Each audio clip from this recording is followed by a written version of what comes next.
तो दोस्तों, क्या आप ढूंढ रहे थे YouTube पे एक ऐसी वन शॉट वीडियो जो ये पूरा chapter early humans and the beginnings of civilization आपको एक बार में बहुत कम समय में और बहुत अच्छे से पढ़ा दे, ताकि आपका कल परसों तरसों नरसों जब भी एग्जाम है उसमें आपको फुल मार्क्स मिले? तो आप बिल्कुल सही जगह आ गए हैं। Welcome to the one shot series of class 9th social science, जहां मैं आपको आपकी नई एनसीईआरटी का हर चैप्टर बेस्ट और आसान से आसान तरीके से वन शॉट में पढ़ाने वाला हूं।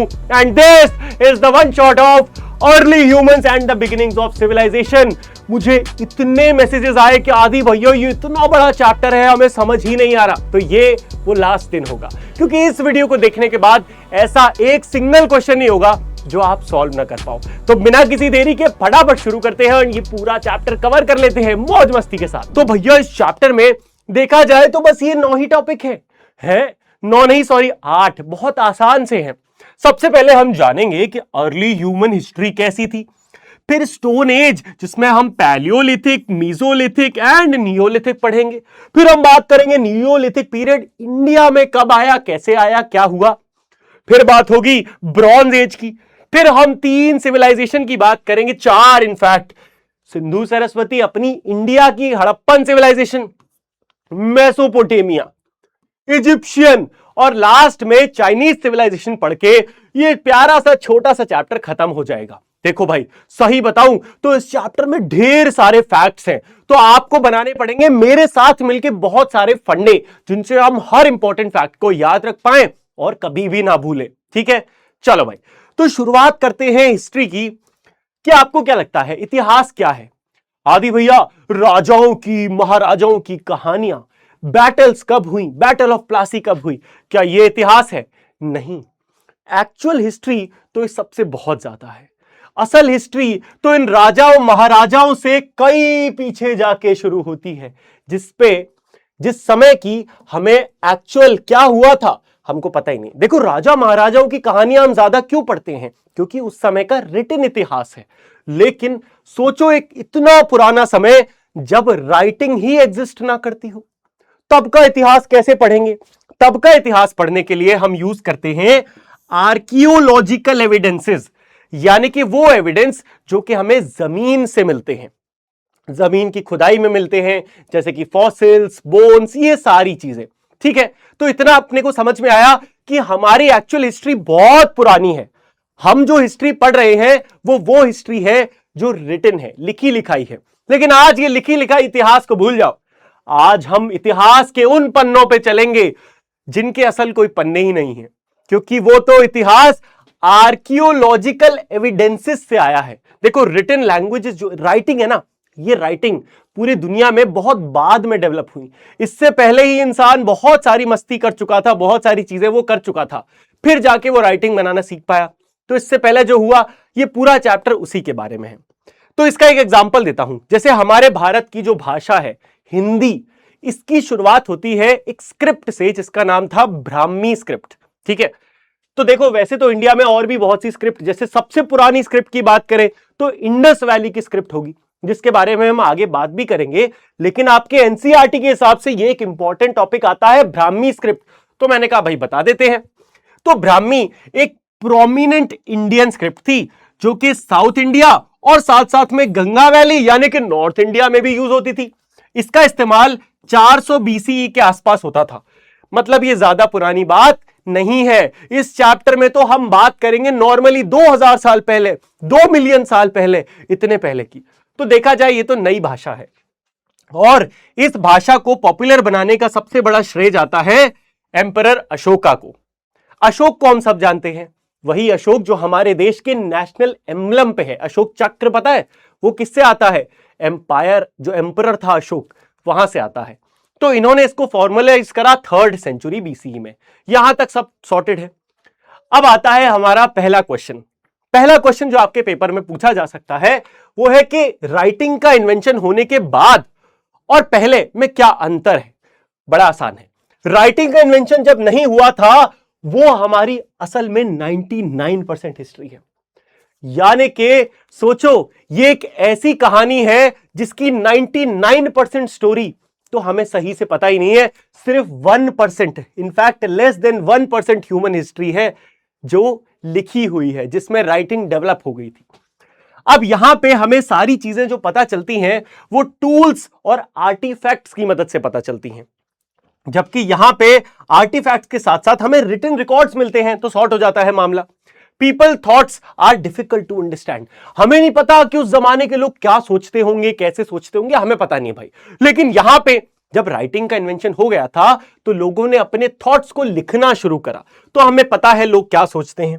यहां पे डेट्स अप्रोक्सीमेट है, यानी कि बिफोर राइटिंग जितनी भी डेट्स होंगी आपको नहीं याद रखनी है। डोंट वरी, भूल जाओ डेट्स वेट्स, टेंशन नहीं है डेट्स की, क्योंकि ऑलरेडी अप्रोक्सीमेट है। यहां पे डेट्स अक्सर फिक्स है। भाई बैटल ऑफ प्लासी कब हुई? 1757 में हुई, याद ही रखना पड़ेगा, क्या करें। लेकिन यहां पे फिक्स नहीं है, किसी को नहीं पता पैलियोलिथिक एज कब से शुरू हुई।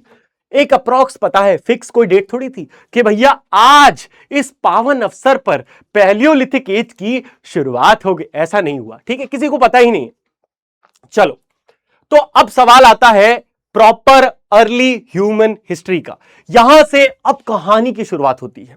इस चैप्टर को समझने के लिए एक फ्लो समझना बड़ा जरूरी है, जो कि आपकी एनसीईआरटी बिल्कुल भी नहीं देती। लेकिन आदि भैया खड़े हैं तो टेंशन लेने की बात ही नहीं एसएसटी में। तो अपन क्या करेंगे, फ्लो बनाएंगे। इस चैप्टर में अगर आपको अर्ली ह्यूमन हिस्ट्री पढ़नी है तो आपको यह समझना होगा कि हमारी ह्यूमन हिस्ट्री दो चीजों की वजह से बदली। पहला, बायोलॉजिकल चेंजेस जो हमारी बॉडी में आ रहे थे सालों सालों में, जिन्हें कहते हैं बायोलॉजिकल एवोल्यूशन, जो कि हम पूरी पढ़ेंगे। और दूसरा, कल्चरल चेंजेस जो हमारे अंदर आ रहे थे धीरे धीरे, यानी कि पहले हम खाना क्या करते थे, शिकार करते थे, फिर क्या करने लगे, उगाने लगे, फिर जानवर पालने लगे, फिर शहर में रहने लगे। ये होते हैं कल्चरल चेंजेस। दूसरे क्या थे, बायोलॉजिकल। बस इन्हें पढ़ना है और ये चैप्टर खत्म भाई, टेंशन नहीं लेनी। तो अब शुरुआत करते हैं बायोलॉजिकल एवोल्यूशन से। बायोलॉजिकल एवोल्यूशन मतलब ग्रेजुअल, यानी कि बहुत धीरे धीरे होने वाले बॉडी में फिजिकल और जेनेटिक बदलाव जो कि लिविंग बींग्स में आ रहे थे। अर्ली ह्यूमन एंसेस्टर्स जो है धीरे धीरे इवॉल्व होके आज जैसे ह्यूमन एंसेस्टर, जैसे मैं हूं वैसे बने। Australopithecus were among our early human ancestors. ये पूरी कहानी मैं आपको सॉर्ट कर दूंगा, आप जीवन में कभी नहीं भूलोगे कौन ऑस्ट्रेलोपिथेकस, कौन होमोसेपियंस। घबराओ मत, मैं हूं ना, चिल मार। मॉडर्न ह्यूमंस क्या है, होमोसेपियंस है। ठीक है, चलो कल्चरल एवोल्यूशन के बारे में थोड़ा सा देख लो। वैसे तो बहुत कुछ पढ़ेंगे, लेकिन एक बेसिक पता होना चाहिए ना।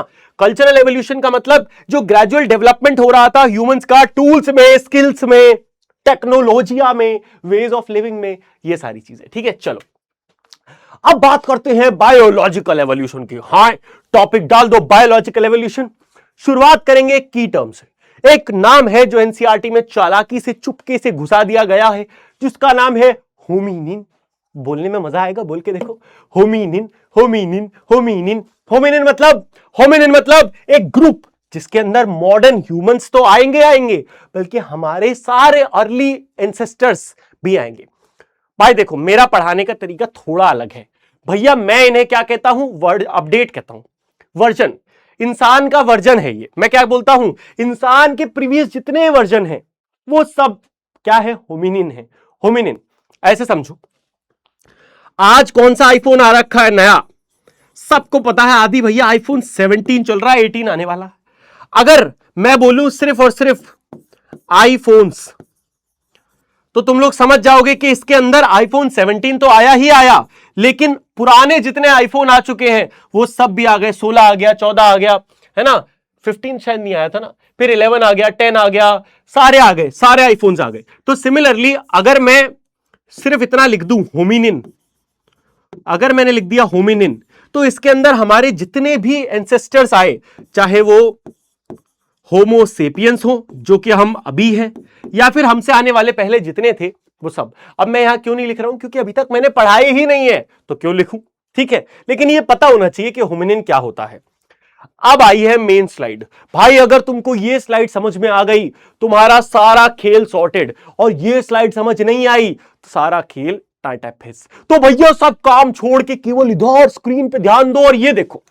भाई देखो, इंसान के अगर सबसे पुराने एंसेस्टर्स की बात करें, इंसान के सबसे पुराने एंसेस्टर्स की बात करें एकदम हिस्टोरिकली, तो वो कौन थे, वो थे great apps. Rise of the planet of apps देखिए मूवी, किस किसने देखी है मुझे बताना कमेंट करके। तो ग्रेट एप्स जो हुआ करते थे ये हमारे कॉमन एंसेस्टर है। कॉमन क्यों बोल रहे? क्योंकि ये दो अलग अलग फैमिलीज के एंसेस्टर हुए। कौन सी फैमिली? एक फैमिली हुई चिंपैंजीज की और दूसरी फैमिली आई ऑस्ट्रेलोपिथेकस यानी कि हम ह्यूमंस की। और हम ह्यूमंस का सबसे पुराना वर्जन जो हो गया, जो सबसे पुराना एंसेस्टर बोल दो, वो है ऑस्ट्रेलोपिथेकस। अच्छा, इसको और इसको डिवाइड क्यों किया गया? इसलिए डिवाइड किया गया क्योंकि चिंपैंजीज जो आगे जाके फिर इसी की ये फैमिली में बंदर भी आ गए, मंकीज, ये सब अभी तक चार पैर पे ही चलते रहे। लेकिन ये फैमिली अलग इसलिए हो गई क्योंकि दो रीजंस की वजह से। पहला, एक तो ये खड़े होने लगे, ये दो पैरों पे चलने लगे। दूसरा, इनका दिमाग ज्यादा तेजी से इवॉल्व होने लगा, इसीलिए इनको अलग फैमिली में रखा गया और ये अलग फैमिली में चले गए। चिंपैंजी, बंदर वंदर सब सॉर्टेड है, यहां तक सब एकदम चटाक चल रहा है, बहुत बढ़िया। अब ऑस्ट्रेलोपिथेकस हमारे सबसे पुराने वर्जन है।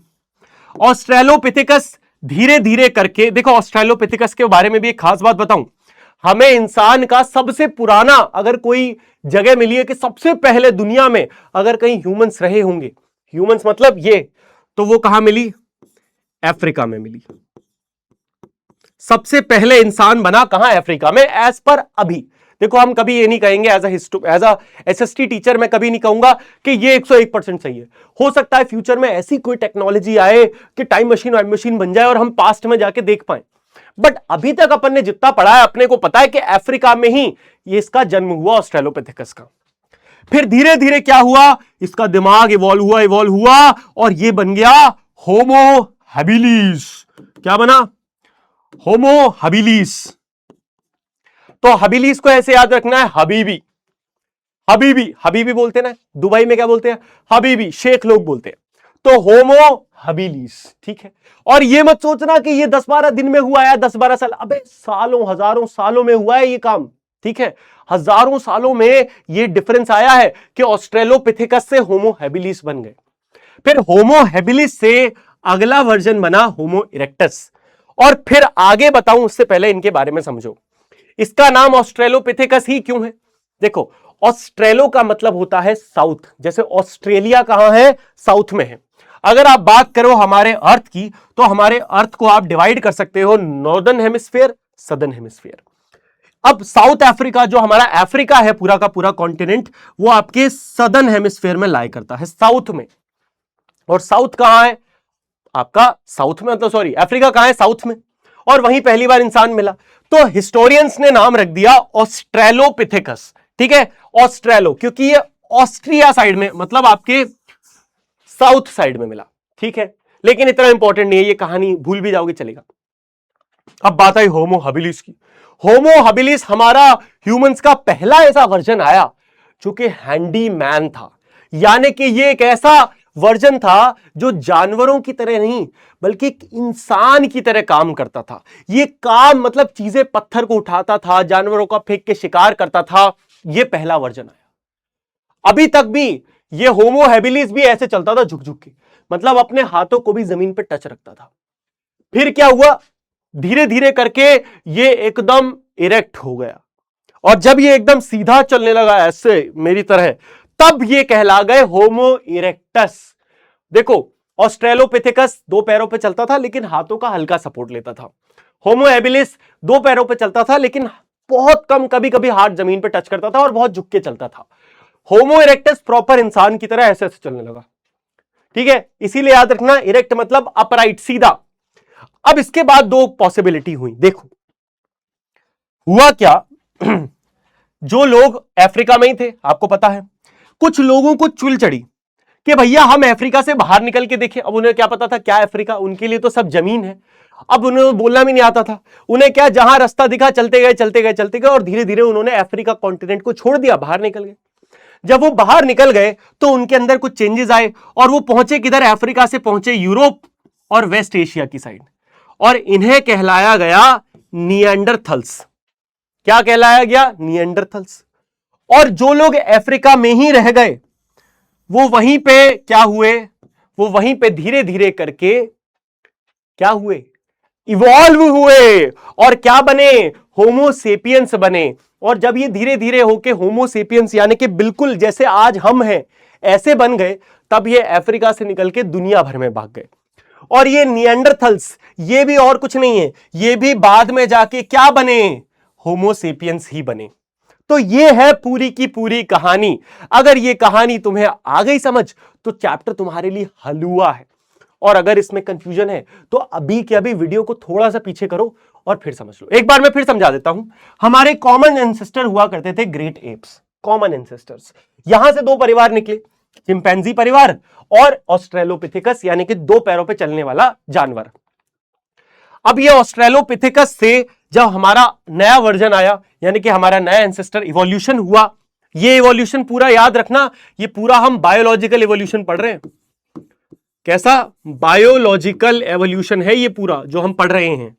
फिर क्या हुआ, होमो हैबिलिस आया, फिर होमो हैबिलिस के बाद होमो इरेक्टस आया, होमो इरेक्टस अपराइट सीधे चलने लगा। होमो इरेक्टस के बाद कुछ लोग छोड़ के चले गए, है ना, कुछ लोग कहां चले गए, छोड़ के चले गए।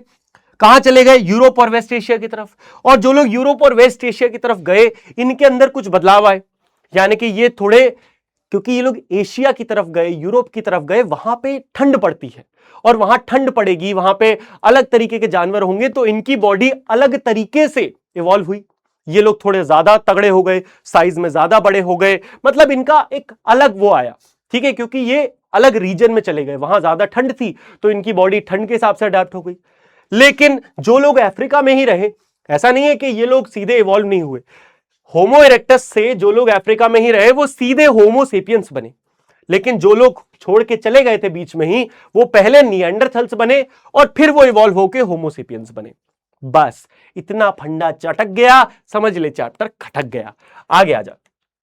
अब देखो मैंने जो बातें बताई सब यहीं लिखी होंगी। Africa is considered to be the homeland of early human ancestor. हाँ बता दिया आदि भैया ने हमें, अर्ली ह्यूमन एंसेस्टर्स अफ्रीका में इवॉल्व हुए, आदि भैया ने बता दिया।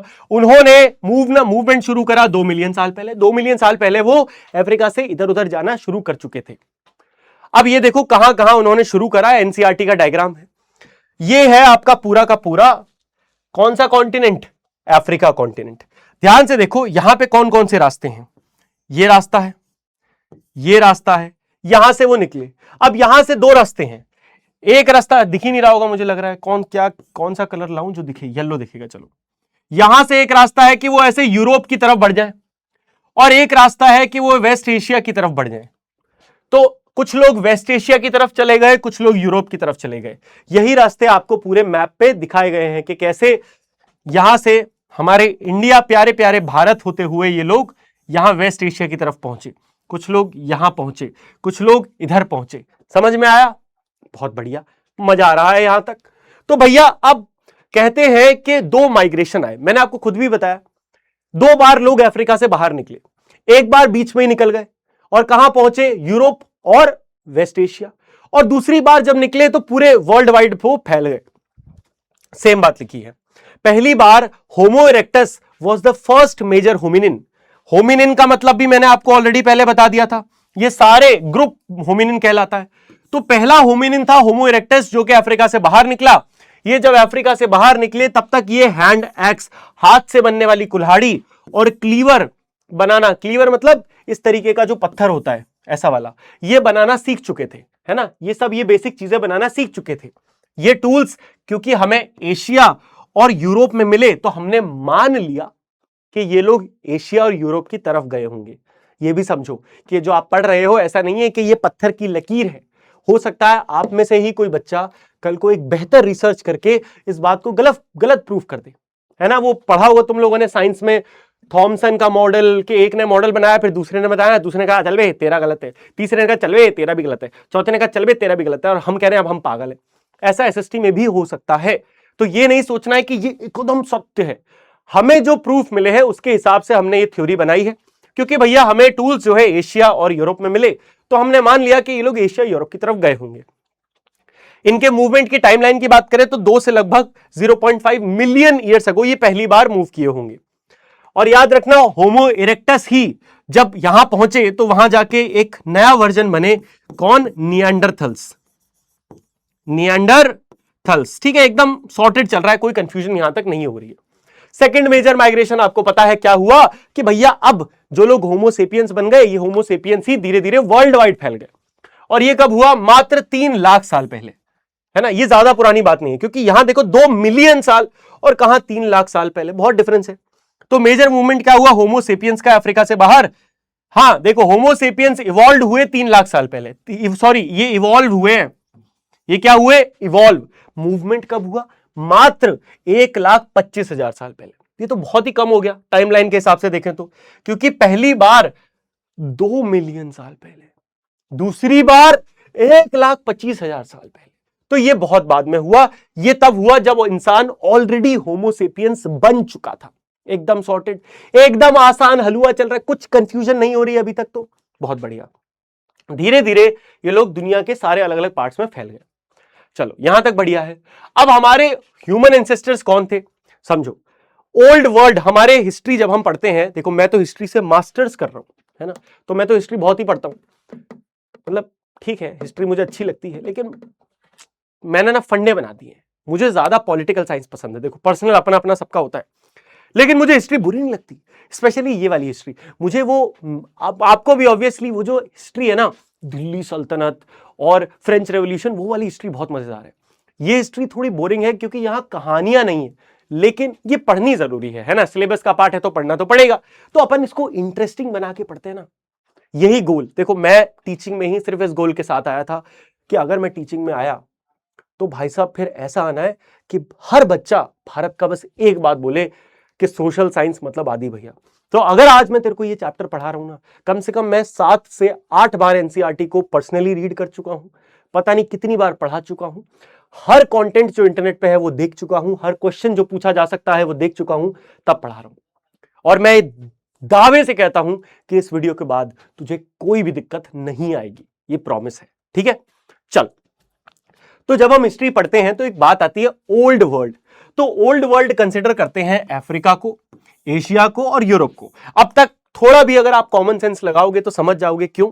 क्योंकि इंसानों के जो सबसे पुराने हमें जो प्रूफ मिले हैं, एविडेंस मिले हैं, आर्कियोलॉजिकल एविडेंस, वो इन्हीं एरिया में मिले हैं। तो हम मान के चलते हैं कि सबसे पहले कोई एरिया अगर यहां पे इंसान रहता होगा तो वो यही 3 कॉन्टिनेंट में रहता होगा। बाकी अभी अमेरिका तक इंसान नहीं पहुंचा, क्योंकि बीच में बहुत बड़ा पैसिफिक ओशन आ जाता था, है ना।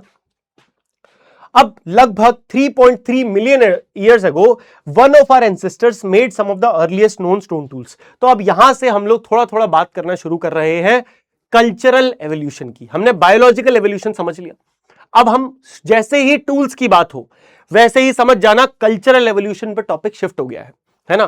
तो लगभग 3.5 मिलियन साल पहले इंसान ने पहली बार टूल्स बनाना शुरू किया, और उसके हमें प्रूफ मिलते हैं कि हमें टूल्स मिले officially. This was an important step in our human development. यही टूल्स एक पहला इन्वेंशन था, और यही टूल्स से इंसान, आप सोच के देखो, दिस इज सो क्रेजी कि कहां तक लेवल का एवोल्यूशन हुआ है, डेवलपमेंट हुआ है, कि आज हमने रेत से एक चिप बना दी, जिस चिप ने आज इतना ज्यादा दिमाग लगा लिया है कि आज हम चैट जीपीटी और न जाने कैसी जेमिनाई जैसी चीजों को देख रहे हैं।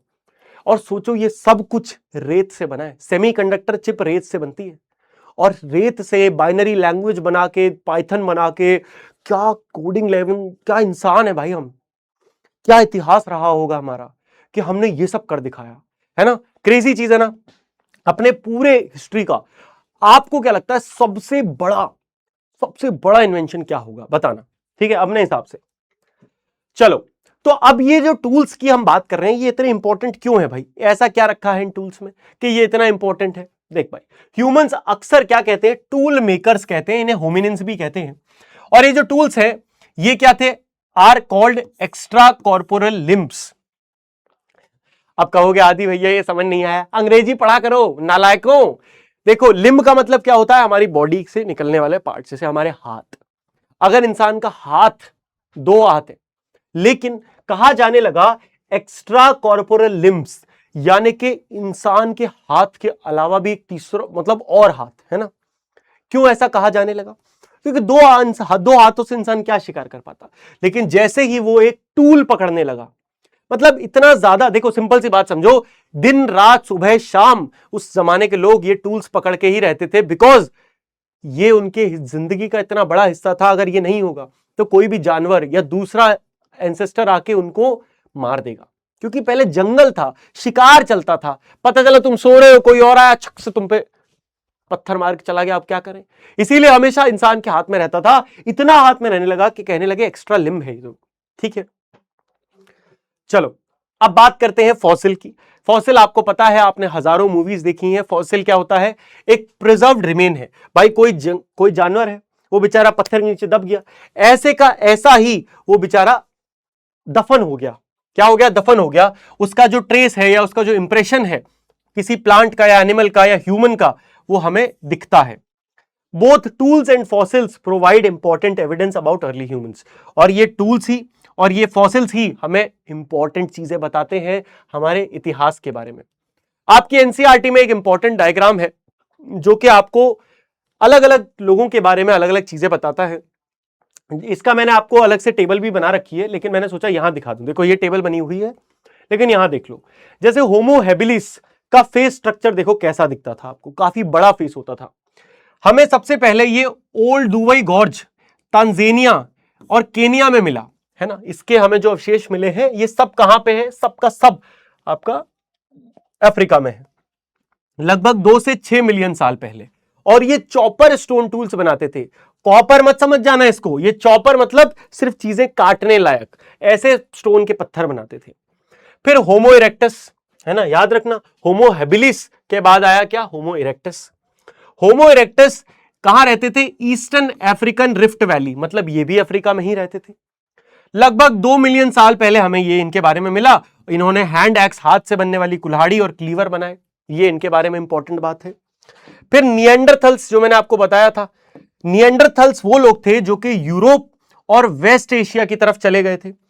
तो ये कब तक वहां रहे? लगभग 40,000 साल पहले तक ये वहां रहते थे। और इन्होंने पैलियोलिथिक फ्लेक टूल्स बनाने शुरू करे, मतलब छोटे छोटे टूल्स। ठीक है, और ये उसके बाद ह्यूमंस आए है ना। ये अब लिविंग ह्यूमंस हैं, जैसे हम हैं, होमोसेपियंस है। ये इस समय इंसान ह्यूमंस की ओनली लिविंग स्पीशीज है। इमेजिन करो ऐसा भी हुआ होगा हमारे इतिहास में जब ह्यूमंस की मल्टीपल स्पीशीज एग्जिस्ट करती होंगी, यानी कि एक इंसान होगा जो प्रॉपर सीधा चलता होगा, वहीं पे कोई और इंसान है जो आपसे ज्यादा डेवलप हो गया, उसने ज्यादा बेहतर टूल बना दिया, वो आप हुआ करके ऐसे चल रहे हो, पत्थर लेके, दूर से किसी ने एक तीर मार दिया आपको। सोचो मल्टीपल स्पीशीज एग्जिस्ट करती होंगी, है ना। ये सेम चीज यहां लिखी हुई है। आ जाओ, तो अब हमें कैसे पता अपने एंसेस्टर्स के बारे में? हम कैसे पता? हमें उनके स्टोन टूल से पता चलेगा, उनकी हड्डियों से, उनकी फॉसिल से, बाकी जो ऑब्जेक्ट्स मिले, बर्तन भांडे और जानवरों के रिमेन से। ये हमें बताते हैं कि हमें कैसे समझना है, और मैं समझा भी दूंगा। ठीक है, अब अर्ली ह्यूमन हिस्ट्री को अगर मुझे डिवाइड करना हो तो मैं किस चीज के बेसिस पे डिवाइड करूंगा, है ना। मान लो मुझे पढ़ने के लिए डिवीजन करना है, कैसे डिवाइड करूंगा? मैं चेक करूंगा कि एक कैटेगरी जो मैं बना रहा हूं डिवीजन की, उसमें टूल्स एक तरीके के हो, टेक्नोलॉजी एक तरीके की हो, एग्रीकल्चर हो, लाइफस्टाइल हो, सेटलमेंट पैटर्न्स हो। और फिर जब दूसरी कैटेगरी आए तो उसमें ये सारी चीजें बदले। फिर जब तीसरी कैटेगरी आए उसमें ये सब कुछ बदले। फिर चौथी कैटेगरी आए उसमें ये सब कुछ बदले। कुछ इस तरीके से बनाना चाहिए, तो मैंने ऐसे ही बनाया। ये देखो, आपको डेट्स की चिंता नहीं करनी है, बिल्कुल भी नहीं करनी। इस चैप्टर में मैं आपको वादा करता हूं किसी भी तरीके का क्वेश्चन डेट से रिलेटेड इस चैप्टर में नहीं पूछा जाएगा। क्या पूछा जाएगा? Paleolithic age, Mesolithic age, Neolithic age, Chalcolithic age, Bronze age, Iron age. ये पूरा इतिहास है हमारे इंसानों का, ये पूरा इतिहास है। सबसे पहले इंसान का सबसे बड़ा साथी, सबसे बड़ा दोस्त बना पत्थर, और ये पत्थर का जो पूरा समय था इसे हम कहते हैं स्टोन एज। जब इंसान ने सारे के सारे टूल्स किससे बनाए? किससे बनाए? केवल और केवल पत्थर से बनाए। और ये समय है, ये रहा स्टोन एज। स्टोन एज में आपके पैलियोलिथिक, मीजोलिथिक और नियोलिथिक आते हैं। इसके बाद इंसान का समय आया कि उसने नई चीजें बनाना शुरू किया, जैसे कि कॉपर। तो जब उसने कॉपर बनाया और कॉपर से टूल्स बनाए तो उसे कहा जाने लगा कैल्कोलिथिक एज। फिर उसके बाद इंसान ने क्या करा? एक और मेटल होता है टिन, कॉपर और टिन को जब साथ मिलाया तो एक अलॉय बना दिया। अलॉय तुम लोग क्या साइंस वाले जानते होंगे। तो तब क्या बना? ब्रॉन्ज। और भाई ब्रॉन्ज तो और ही तगड़ा था। इतना ब्रॉन्ज यूज होने लगा कि हिस्टोरियंस ने एक पूरे समय को कह दिया ब्रॉन्ज एज। और फिर उसके बाद डेवलपमेंट हुआ एक ऐसे मेटल का जिसने पूरे मॉडर्न हिस्ट्री को बदल के रख दिया, जिसका नाम है आयरन, लोहा, जिससे आने वाले टाइम पे स्टील और पता नहीं क्या क्या बना, है ना। तो फिर आता है आयरन एज, जिसमें आयरन का डेवलपमेंट हुआ। और आयरन एज के बारे में हम ज्यादा कुछ नहीं पढ़ेंगे, क्योंकि इस चैप्टर में हमें ब्रॉन्ज एज तक की कहानी पढ़नी है। पैलियोलिथिक से शुरू करेंगे, ब्रॉन्ज एज तक जाएंगे, ठीक है। चलो, तो स्टार्ट करते हैं पैलियोलिथिक से, सबसे पहले स्टोन एज से। तो जैसा मैंने आपको बताया, हमारी जो स्टोन एज है वो ब्रॉडली 3 पार्ट्स में डिवाइड है, पैलियोलिथिक, मीजोलिथिक, नियोलिथिक। अगर मैं इनके टाइमलाइन की बात करूं तो 3.5 मिलियन साल, देख लो बड़ा बड़ा लिख देता हूं, 3.3 मिलियन ईयर्स अगो से लेके 12,000 ईयर्स बीसीई तक पैलियोलिथिक समय चल रहा था। समझ में आया? और एक और मजे की बात बताऊं, थोड़ी और इंटरेस्टिंग बात बताऊं। आप कहोगे आदि भैया इससे पहले क्या हो रहा था? इससे पहले पूरी दुनिया बहुत ज्यादा ठंडी थी, इतनी ठंडी थी कि सब जगह बर्फ जमी हुई थी। तो इंसान कहां से एग्जिस्ट करता? जानवर ही नहीं एग्जिस्ट करते थे, है ना। फिर क्या हुआ, पूरी दुनिया का टेम्परेचर थोड़ा थोड़ा वार्म होना शुरू हुआ। जैसे जैसे टेम्परेचर वार्म हुआ, वैसे वैसे इंसान को जीने लायक कंडीशंस मिली, तब इंसान इवॉल्व हुआ, इंसान डेवलप हुआ। तो इसीलिए यहां से हम लोग अपनी हिस्ट्री को बात करते हैं 3.3 मिलियन ईयर्स अगो। फिर आया मीजोलिथिक पीरियड, बहुत कम समय के लिए चला, केवल 2000 साल। तो 12,000 बीसीई से लेके कब तक? 10,000 बीसीई तक, ठीक है। अच्छा, किसी को यह कंफ्यूजन तो नहीं है बीसीई वाली, कि बीसीई क्या होता है, सीई क्या होता है? देखो सिंपल सा समझा देता हूं। जिस साल जीसस क्राइस्ट का जन्म हुआ था, हमने उस साल को 0th ईयर माना। उस साल से आगे आज एक एक करके साल बढ़ रहे हैं, पहला साल, दूसरा साल, तीसरा साल, और dot dot dot dot dot dot आज हम आ चुके हैं 2026 में, है ना। आप लोग कमेंट करो, आप ये वीडियो कौन से साल में देख रहे हो? 2026 में। अब ये 2026 तक का जो समय है ये सीई चल रहा है, और अब सीई बदल नहीं सकता, इसीलिए हम लगाते नहीं है 2026 सीई। लेकिन हिस्ट्री तो इससे पहले भी है। जीसस क्राइस्ट के जन्म से हजारों साल पहले भी चीजें हो रही थी, और इनसे पहले भी रिवर्स काउंटिंग चलती है, 1 2 3 4। जैसे हमने पढ़ा था कि जो सेकंड माइग्रेशन हुआ ह्यूमंस का, वो कब हुआ था? 1 लाख नहीं, एक सेकंड माइग्रेशन छोड़ो, हम यहीं से देख लेते ना कि मीजोलिथिक एज कब शुरू हुआ? 12,000 से 10,000 साल पहले। तो मान लो ये कौन सा है? 12,000 साल, 12,000 बीसीई। तो अगर आपको एक्चुअल में निकालना है कि कितने साल पुरानी बात है, तो 12,000 से 0 तक तो कितने हो गए? 12,000 ही हो गए। इसमें बस आप 2026 ऐड कर दो, क्योंकि आज 0 से 2026 साल हो चुके हैं, ठीक है। तो बस जितने भी बीसीई हो, याद रखना, जितना भी बीसीई लिखा है, अगर आपको निकालना है कि कितने साल पहले की बात हो रही है, उसमें अभी जो भी साल चल रहा हो, बस वो साल उसमें ऐड कर देना, आंसर आ जाएगा। क्लियर? चलो, यहां तक। नियोलिथिक की बात करें तो ये 10,000 बीसीई से लेके आपका 3,000 बीसीई तक ये समय चला, ठीक है। सॉर्टेड, एकदम एकदम मक्खन चल रहा है। इंडियन सब कॉन्टिनेंट में ओल्डेस्ट ह्यूमन सेटलमेंट्स जो हैं, हमें लगभग 2 मिलियन साल पुराने देखने को मिलते हैं। यानी कि हमारे भारत में सबसे पुराने अगर हमें कोई सेटलमेंट्स मिले हैं, तो वो हमें मिले हैं 2 मिलियन साल पुराने। ये सब कैसे पता चलता है? ये सब साइंस की अलग अलग टेक्नोलॉजीज है, कार्बन डेटिंग वगैरह वगैरह, उनसे हमें पता चलता है। लेकिन अभी इस चैप्टर में हमें उन चीजों से मतलब नहीं रखना, हमें समझना है कि हमें क्या पता चला, कैसे पता चला, वो साइंस की बात है ना। वो सवाल हम साइंस से करेंगे। सोशल साइंस तो हमें ये समझा रही है कि क्या पता चला।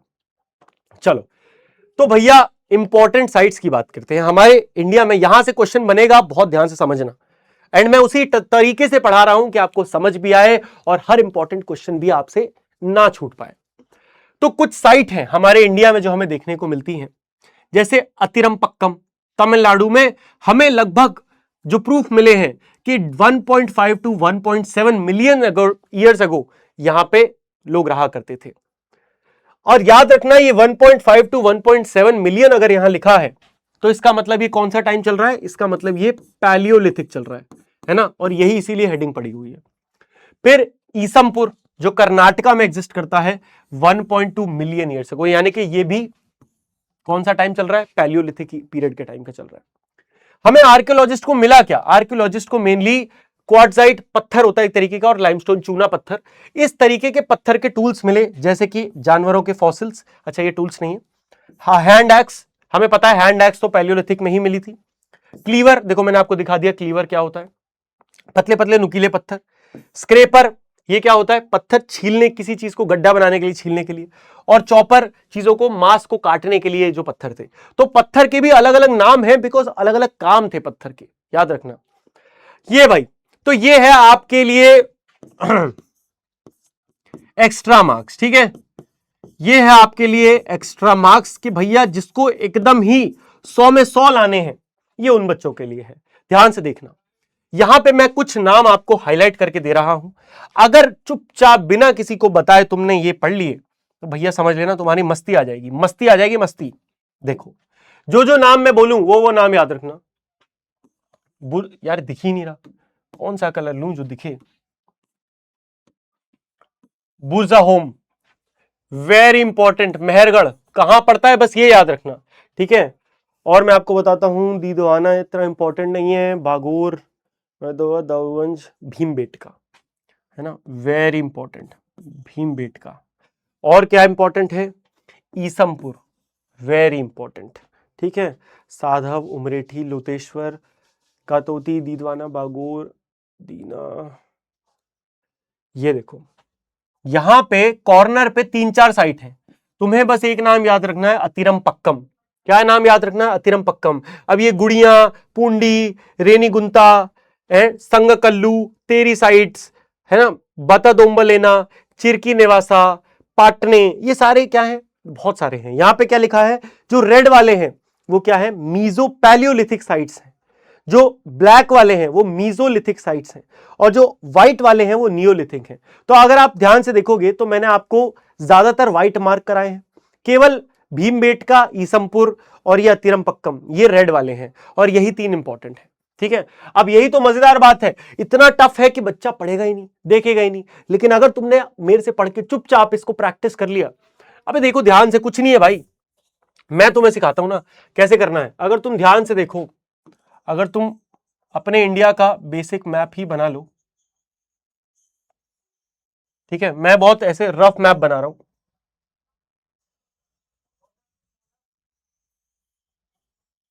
ठीक है, बहुत रफ मैप बनाया मैंने, बहुत रफ, ठीक है, तो थोड़ा बहुत गड़बड़ भी हो सकता है। अब देखो कैसे याद रखना है। सबसे पहले अगर आप देखें बुर्जा होम, है ना, अगर आप देखें बुर्जा होम, तो बुर्जा होम यहां मिलता है, ठीक है। ऐसे ऐसे बनाओ, ऐसे खुद प्रैक्टिस करो।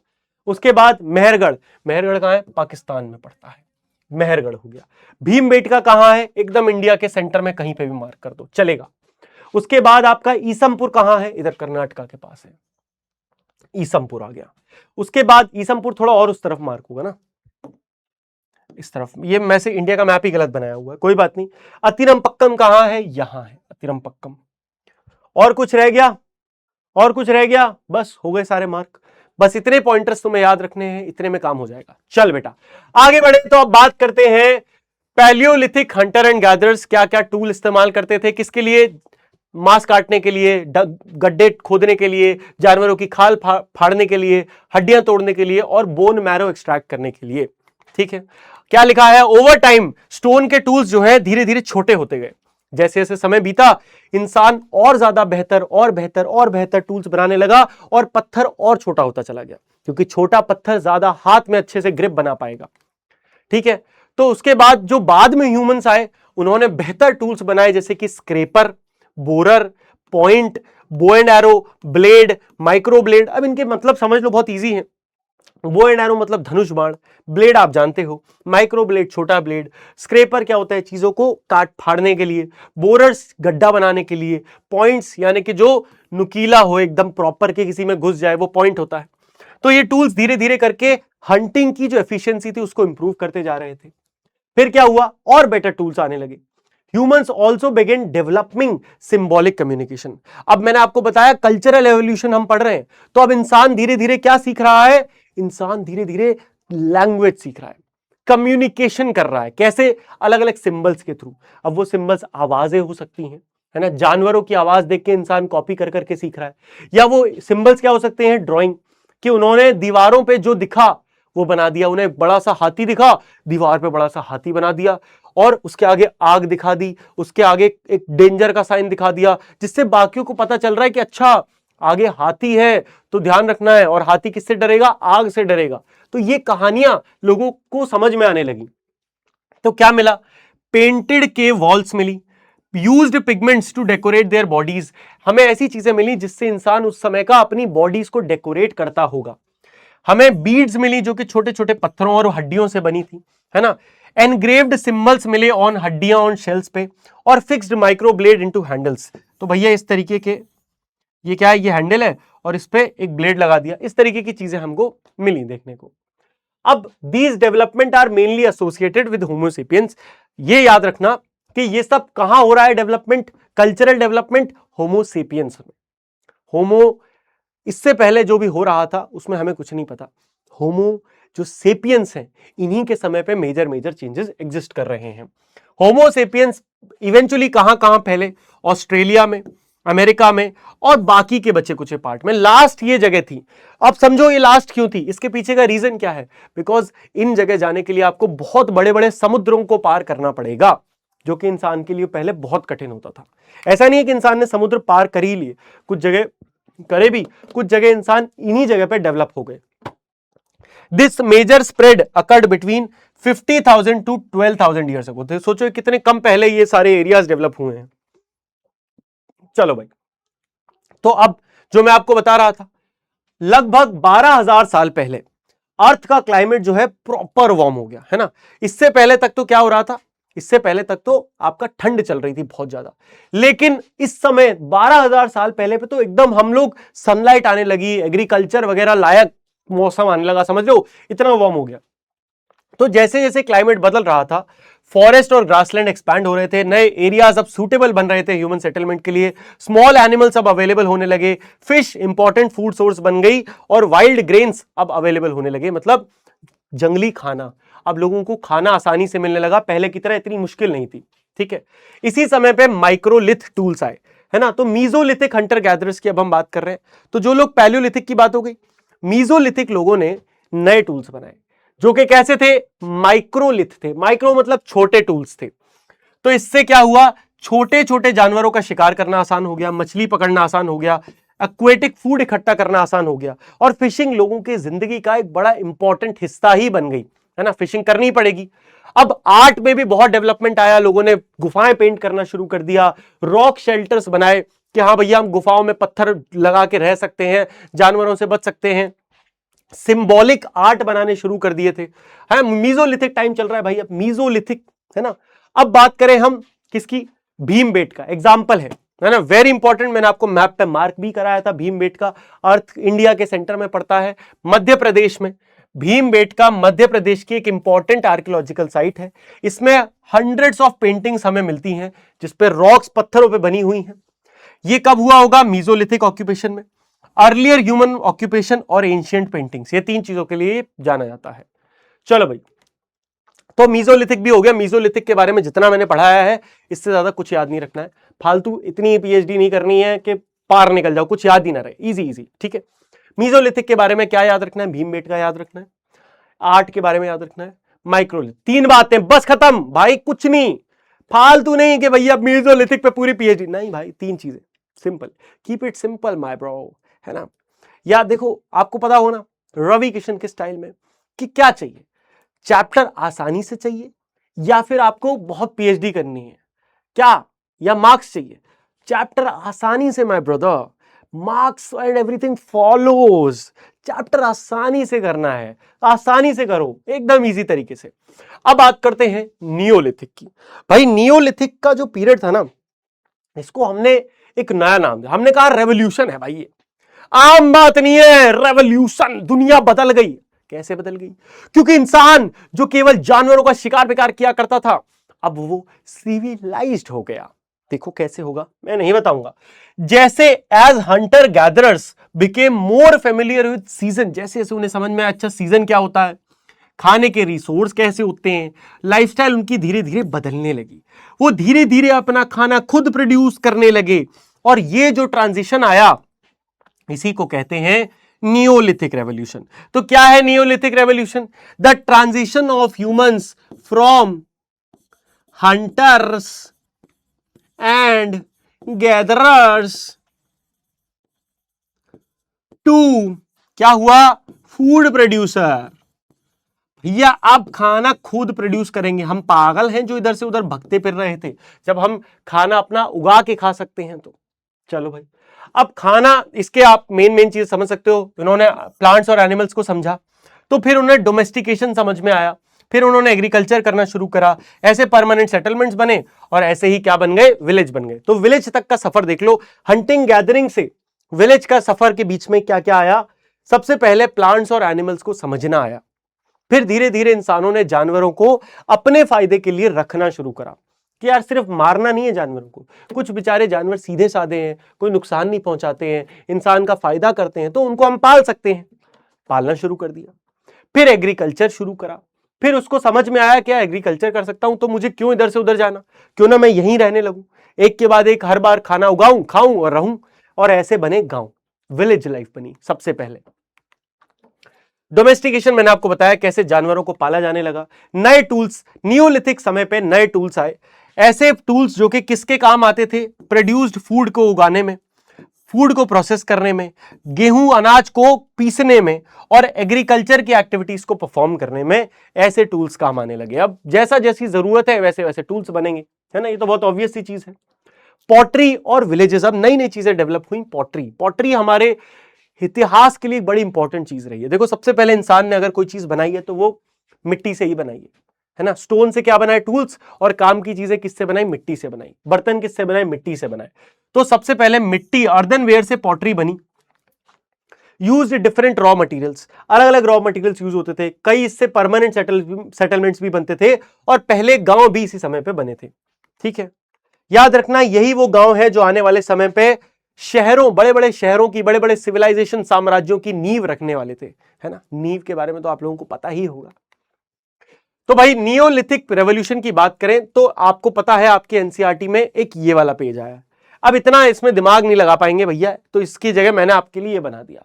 मेन इतना याद रखो, वेस्ट एशिया में वीट और बार्ली उगाया जाता था, इंडिया में मिलेट्स, गंगा में राइस, चाइना में मिलेट्स, वेस्ट अफ्रीका में पर्ल मिलेट। तो भैया अब इसको याद करने का ट्रिक बनाते हैं। तो पहले तो इनको याद रखना पड़ेगा, West Asia, India, Ganga, China, West Africa. तो दो तो वेस्ट वेस्ट हो गए, है ना। तो वे डब्ल्यू वेस्ट वेस्ट, उसके बाद आईजीसी, तो मैं इसको सीआईजी लिख सकता हूं, WWCIG। तो वेस्ट अफ्रीका, वेस्ट एशिया, उसके बाद सी से चाइना, जी आई से आपका इंडिया और जी से गंगा प्लेन्स। अब कंफ्यूज बहुत हो गया आप, आदि भैया गंगा प्लेन्स और इंडिया अलग अलग क्यों बात चल रही है? और उसके बाद वेस्ट एशिया में तो बहुत सारी चीजें आनी चाहिए, चाइना की अलग बात हो रही है, अफ्रीका की अब क्यों हो रही है भैया मुझे नहीं पता, एनसीईआरटी ने ऐसे ही बना रखा है, देख लो। इंडिया अलग है, गंगा प्लेन्स अलग है, नॉर्थ चाइना अलग है, साउथ चाइना अलग है, वेस्ट एशिया अलग है, वेस्ट अफ्रीका अलग है। तो भाई मैंने तो और आसान बनाया तुम्हारा काम, है ना। मुझसे मत बोलना कि आदि भाई ये क्या है, मैं तो बहुत इजी करके लाया हूं, देख ले। अब WWCIG तो समझ में आ गया। तो W में आपके दोनों में क्या है? पहले W में क्या है? W से वीट एंड बार्ले, WB। दूसरे W पे क्या है? Pearl millet, PM। फिर उसके बाद C पे क्या है? Millet and rice. Oh sorry, ये तो एक गाली हो जाएगी, तो आप इसको केवल क्या रखो? मिलेट। इसमें तो मिलेट्स है। इंडिया में क्या है? इंडिया में देखें तो हम केवल और केवल मिलेट्स। और फिर गंगा प्लेन्स में अगर बात करें तो केवल और केवल राइस। ठीक है, तो ऐसे 2-3 बार लिखना, ऐसे ही याद होगा। और कोई तरीका, अगर आपको कोई बढ़िया फंडा मिलता है इसको याद रखने का तो कमेंट सेक्शन में डाल देना, ताकि बाकी बच्चों को भी फायदा मिल जाए। ठीक है, अकेले अकेले का फायदा नहीं करना है। तो भैया अब नियोलिथिक पीरियड इंडियन सब कॉन्टिनेंट में शुरू होने वाला है, यानी कि अब भारत में नियोलिथिक पीरियड की शुरुआत कहां कैसे हुई होगी, इसके कुछ प्रूफ है? हाँ है। इसका सबसे बड़ा प्रूफ है मेहरगढ़। तो दोस्तों वैसे तो एग्रीकल्चर पूरे भारत के अलग अलग हिस्सों में अलग अलग समय पर शुरू हुआ, लेकिन सबसे पुराना अगर कोई है तो वो हमारे हिसाब से मेहरगढ़ है। अब हो सकता है आप कहो आदि भैया मेहरगढ़ तो पाकिस्तान में है, क्या बात कर रहे हो? अरे आपने कब से इंडिया पाकिस्तान को जोड़ दिया? अरे यार आदि भाई, अरे भाई जोड़ दिया, घबरा मत।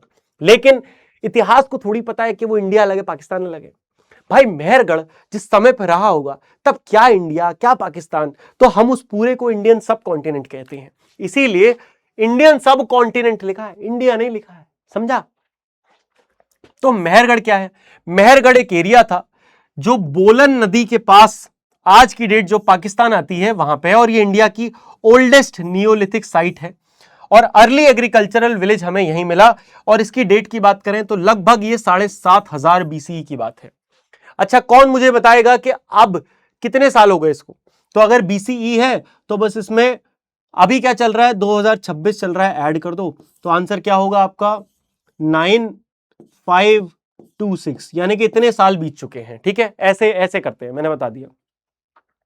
तो मेहरगढ़ के लोगों की बात करें तो बहुत सिंपल है। यहां के लोग प्रॉपर बेक्ड ईंटें, मतलब हाथ से ईंट बनाएंगे, फिर उसको सुखाएंगे और फिर उससे अपने घर बनाएंगे। ये लोग ग्रैनरीज बनाते थे, यानी कि जहां सारा अनाज एक साथ इकट्ठा कर देते थे। इन्होंने डेड ग्रेवयार्ड पहली बार हमें इंडिया में देखने को मिला कि लोगों ने अपने जान पहचान के लोगों को दफनाने के लिए एक अलग से जगह बना रखी है। लोगों ने ऑर्नामेंट्स बना रखे हैं, सेमी प्रेशियस स्टोन, मतलब ज्वेलरी वुलरी बन गई है। लापीज लजूली, कार्नेलियन और शेल्स, अलग अलग तरीके के जो फूल होते हैं, अलग अलग तरीके की जो ज्वेलरी होती है वो बनाई गई। इन्होंने वीट और बार्ली का कल्टीवेशन करा, जो हमें पता है इंडिया में यही होता था, और शीप और गोट्स को पालना शुरू करा। और इंडियन कैटल जीबू कहलाता था। भारतीय जो भेड़ वो होते हैं, भैंस गाय वगैरह, वैसी जीबू होते थे, ये जीबू पालते थे। ठीक है, चलो अब यहां तक सारी बात हो चुकी है। ठीक है, यहां तक अपन ने पैलियोलिथिक, मीजोलिथिक, नियोलिथिक पढ़ लिया, चौकस है सब मामला। अब बात करते हैं नए टॉपिक की, बिगिनिंग ऑफ कॉपर यूज। अब कॉपर की शुरुआत कैसे हुई, है ना? कैल्कोलिथिक एज की शुरुआत हो रही है अब, फिर इसके बाद ब्रॉन्ज एज आएगा।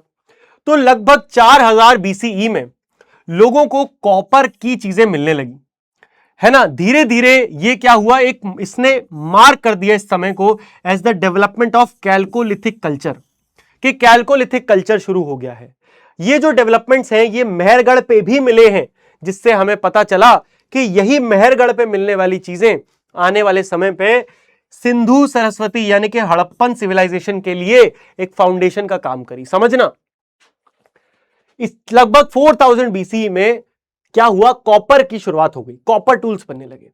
अब ये कॉपर टूल्स मेहरगढ़ के लोग भी इस्तेमाल करते थे, क्योंकि मेहरगढ़ के लोग तो नियोलिथिक रेवोल्यूशन के टाइम से रह रहे हैं, नियोलिथिक पीरियड से उनके गांव के लोग धीरे धीरे हो रहे, तो उन्होंने कॉपर भी यूज करा।